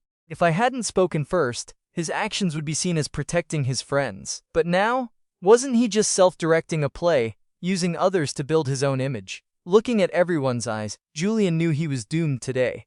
Just as he was about to fake fainting, he caught my lingering gaze out of the corner of his eye, as if saying, Go ahead and faint. I have a new trick waiting for you. How did things turn out like this? The whispers grew louder. Julian didn't care about saving face anymore and hurriedly left the classroom. His reputation was only ruined in class 12-1 right now. If he stayed, it probably wouldn't be just this class. Seeing Julian leave, his friends exchanged glances and also hurried away. Looking at their pathetic retreating figures, I crossed my arms and smiled. Hey, next time, ask clearly before defending someone. Don't get used as a gun without even knowing it. If Julian wanted them as his shield, I would make sure they brought him some trouble. Teenagers' egos are very sensitive. My words were like roasting them over a fire. Even if they didn't do anything drastic to Julian, they definitely wouldn't lack petty tricks. After they disappeared, I turned back and smiled at the students staring at me. Alright, the entertainment is over. Let's get back to studying. Haha. Most of the students laughed. This drama was truly captivating, just a pity it was too short. If it hadn't been exposed beforehand, there probably would have been more good scenes. At this moment, people subconsciously hoped Julian would show up again. After joking with the class, I casually walked back to my seat. Before I even sat down, I received a worshipful gaze from a certain girl. Sophie's eyes were beautiful and expressive. Even though she didn't speak, I could feel the joy radiating from her. See? Told you I was right. I sat down, acting like everything was under control. I said that green tea would jump out right on cue. Carter is so amazing. Sophie clenched her fists excitedly. There were so many of them, and you weren't scared at all. If it were me, I wouldn't even be able to speak. Maybe because she was too excited, her cheeks were a rosy, charming pink. Alright, no need to exaggerate. Faced with her sincere rainbow of praises, I felt a bit embarrassed. Thinking about how often she was bullied, I suggested, "Hey Sophie, do you want to learn martial arts?" I was about to teach her a few quick, brutal moves like the groin strike or the eye poke. Serena was still staring at us. Her hearing was better than most, so she had been paying attention to my side. She instantly heard me say Julian would jump out. At first, she was skeptical. Even though Julian had tricked her several times, she still couldn't accept he was two-faced.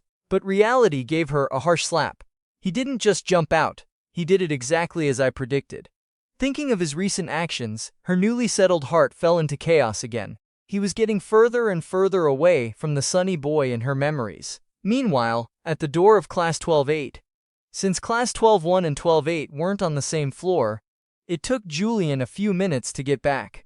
But he didn't enter immediately. He stopped to look at his friends a short distance away. As a manipulative green tea, he knew he had to coax this group.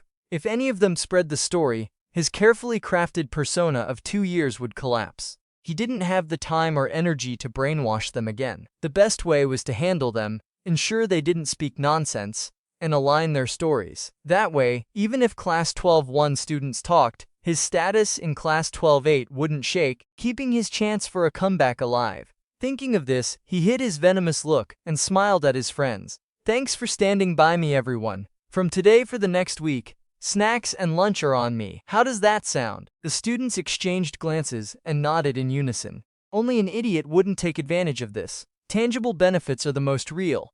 Deal. I'm going in. Waiting for them to enter, Julian dropped his smile, looking toward Class 12-1. "Carter, just you wait. I won't let this go easily." Time flew, and in the blink of an eye, 2 days had passed. Perhaps fearing a beating or lacking an opportunity, Julian rarely appeared in front of me. Sophie, under my guidance, had learned a few simple martial arts moves to control a male opponent. As for female opponents lacking a practice dummy, I couldn't teach her yet.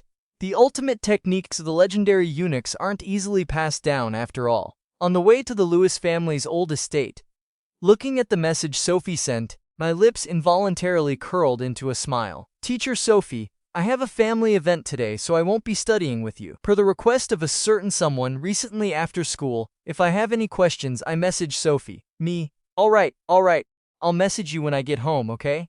Even through the phone, I could imagine the silly girl smiling. Noticing me staring at my phone, Evelyn glanced over. "Carter, what are you smiling at?" Although she asked, she secretly thought, "Is my son in love?" As someone experienced, she was too familiar with this look. When she was dating Richard, she used to smile foolishly at his letters. Now kids just smile at their phones.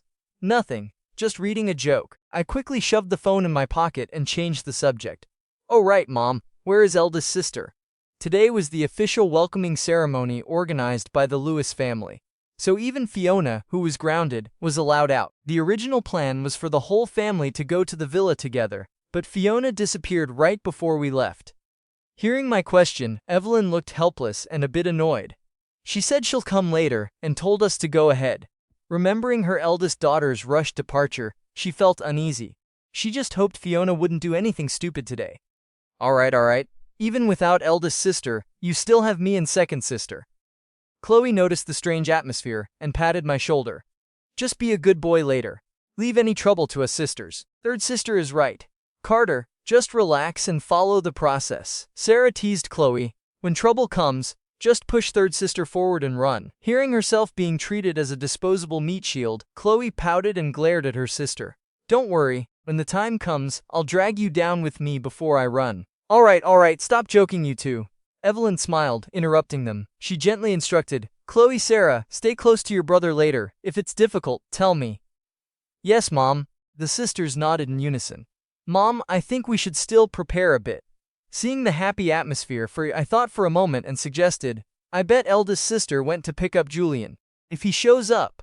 I didn't finish, but everyone understood. According to the true-fake young master tropes, during the welcoming ceremony, the sisters usually go missing for some reason, creating an opportunity for Julian to cause trouble, dragging the true young master's impression down to rock bottom. Everyone exchanged glances.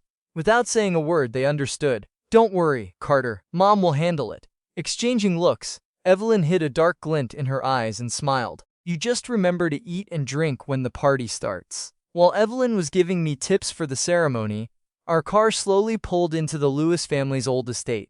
The estate was located on the highest peak, with only one road connecting it to the outside world. It was reportedly built by the Lewis family themselves. Even driving at top speed, it took half an hour to reach the city. Isn't this the classic setting for a closed-circle murder mystery? Looking at the dense forest behind and the single road ahead, my instinct was to call the police first. In novels, this kind of villa is always the site of an incident, sooner or later. Feeling the touch of nature? Seeing me look at the forest, Chloe patted my shoulder. For safety, Carter, don't go into the woods, it's complex in there. Getting lost is annoying. To give the grandparents a peaceful environment, the entire forest was bought by the Lewis family. Except for the villa area, the rest was basically a no-man's land. In this season, snakes, rats, and insects were rampant. Going in alone was dangerous. Don't worry, I'm not a curious kid. I smiled, shaking my head, looking at the distant villa. Why do Grandpa and Grandma live here? The commute is so inconvenient, right? Chloe's eyes looked dreamy. This is where Grandpa and Grandma first met. In their old age, they wanted to return to a peaceful life. Don't worry about convenience. Besides a full medical team, everything is perfectly equipped. Third sister, you really admire their love, huh? Seeing her look, I patted her shoulder and teased, why don't you take a walk in the mountains? Maybe you'll meet a Tarzan who's your type. Hearing Tarzan, Chloe glared at me. What? You brat! Get out of here! Ruining the mood with Tarzan! Alright, be serious you two. We're here. The car stopped in the parking lot. Sarah adjusted my clothes and smiled. Carter, do your best. Today is the day you officially return to your roots. Don't worry, second sister won't let you lose face. My aura was gradually becoming more restrained. If I looked like an immature teen before, I now exuded a calm, mature vibe, hard to describe, but easily felt. Seeing my change, the Lewis family members exchanged glances, their lips curling up. This brother really always brings surprises. The welcoming ceremony was meticulously prepared by the Lewis family, inviting many influential figures in the city. When our car entered the lot, most guests looked over, eager to strike up a conversation with the head of the family. A rare opportunity to network with the Lewis family could bring immense benefits to their own clans or companies. But when the family stepped out, many looked confused. They didn't see the little young master of the Lewis family, but rather an unfamiliar young man, enthusiastically surrounded by the two Lewis misses. Except for a few insiders, most didn't know the purpose of the banquet. The sharp ones guessed a bit, and started whispering about my identity. I ignored the whispers. Chloe held my hand and led me into the banquet hall, whispering, let's go see Grandpa and Grandma first. Before we entered, Sarah tugged my sleeve, reminding me, Grandpa and Grandma are on the second floor. Be polite later, understand? Even as an adult, she still feared Grandpa Lewis's strict discipline from childhood. I looked up to the second floor and saw an old man and an old woman looking down at me with kind smiles. Compared to the grandmother, the grandfather's eyes held not only affection but also a hint of satisfaction. After evaluating the situation, we went upstairs to meet them. Evelyn stood beside me, saying gently, they've wanted to meet you for a long time, but because they were preparing for the ceremony, they waited until today. Since Richard had to host, she took charge of guiding us. She was worried I wouldn't get along with them, so she vaccinated me beforehand, showing their affection and helping me accept them easier. Don't worry, Mom, I know what to do. Understanding her intent, I smiled. I want to chat with them too. Growing up in the fish market, I was pretty good at coaxing the elderly. From their eyes, they seemed satisfied with me. It wasn't like the typical, only acknowledges the adopted grandson, rejects the biological one trope in these novels. Let's go up together. Just as Evelyn was about to lead the way upstairs, a commotion erupted at the hall entrance. Is this rebellious daughter trying to anger me to death? Seeing Fiona holding Julian's hand as they walked in, Evelyn wanted to rush down and slap her. What day was it today? and she dared bring Julian, the thorn in everyone's side, here. If I hadn't held her back, she would have rushed down to display some mother-daughter affection. Besides Evelyn, Chloe and Sarah also looked furious. Not for any other reason, but because the outfit Julian was wearing was exactly the same as mine, not just similar, identical. This outfit was designed by Sarah herself. Now appearing on Julian, there was only one explanation. Fiona copied the design and had one tailor-made for him. Looks like my previous move was too light. Didn't wake eldest sister up at all. Alright mom, second sister, third sister. Seeing their faces turn black as ink, I smiled and pulled them upstairs to meet the grandparents. Don't let irrelevant people ruin your mood. Julian's appearance wasn't out of my expectations. Ever since Fiona didn't come with us, I was mentally prepared. But I was a bit surprised she dared to copy Sarah's exclusive design for him. Hearing my words, the three Lewis women glared at Fiona and Julian, then continued upstairs. Meeting their gazes, Fiona's face went pale. She knew she had messed up. One day, passing Sarah's studio, she saw the design sketch. Thinking it looked nice, she secretly had someone make it to Julian's measurements. Today, seeing me wearing it, she finally realized it was Sarah's exclusive design for me. She originally didn't plan to bring him, but unable to withstand his tears and begging, her lovesick brain took over, and she agreed. She completely forgot about the outfit. Now, facing her family's glares, her love-addled brain finally snapped back to reality. Just as she was about to quietly lead Julian away, he quickly ran to the stairs and called out behind us, "Mom, second sister, third sister, brother, good evening." Julian's main goal tonight was to use this opportunity to tie himself to the Lewis family. Even though Evelyn and the others hated him, they wouldn't say anything too harsh in front of guests for the sake of face. As long as he was nominally still a Lewis young master, he could use that identity to extract maximum benefits. At the very least, nominally, the Lewis family couldn't cut his support. If things blew up, the Lewis family would be the ones losing face. He believed they would choose to spend a little money to save face. Hearing Julian call out, the reactions of the Lewis women were exactly as he predicted. For the sake of the family's reputation and mine, despite their anger, they didn't plan to tear him down right now. But before they could speak, I beat them to it. "Excuse me, you are merely an adopted ward of the Lewis family." Looking down from the stairs at Julian below, I bluntly delivered the best counterattack. "My family has no blood relation to you, so don't throw titles around randomly. The Lewis family raising you to adulthood was already an act of grace. They provided you a place to live and paid your tuition, so I expect you to know your limits."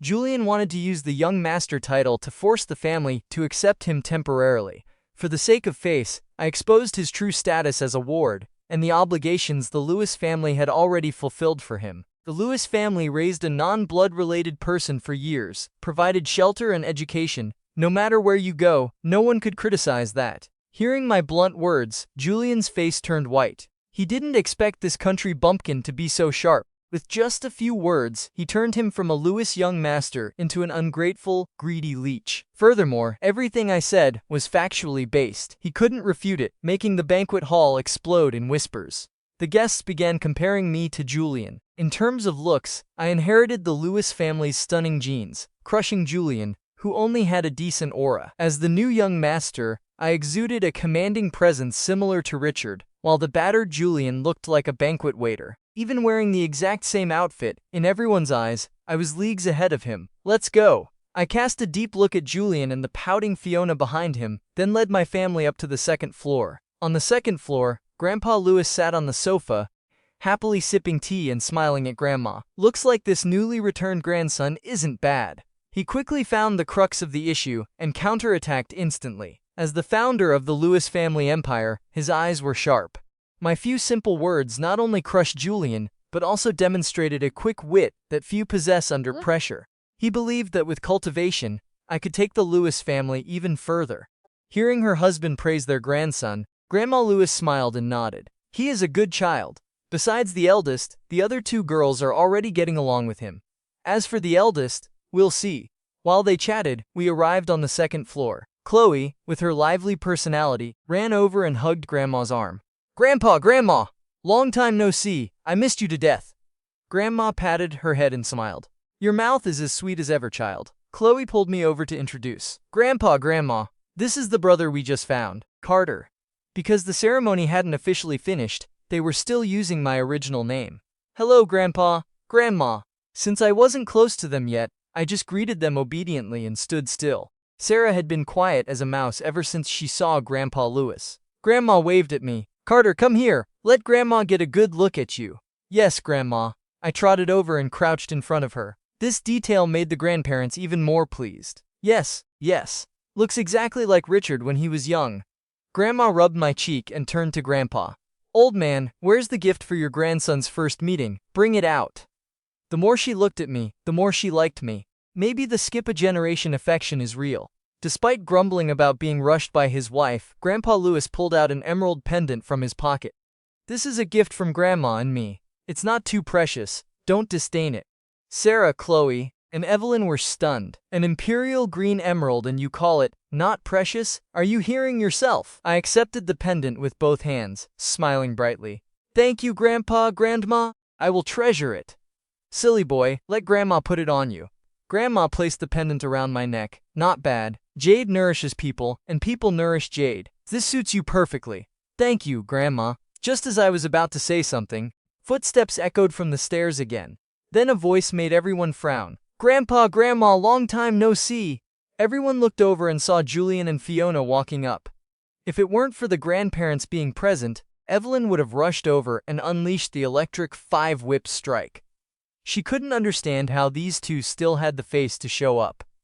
Sarah glared at Julian, her eyes looking like they wanted to strip the clothes right off him.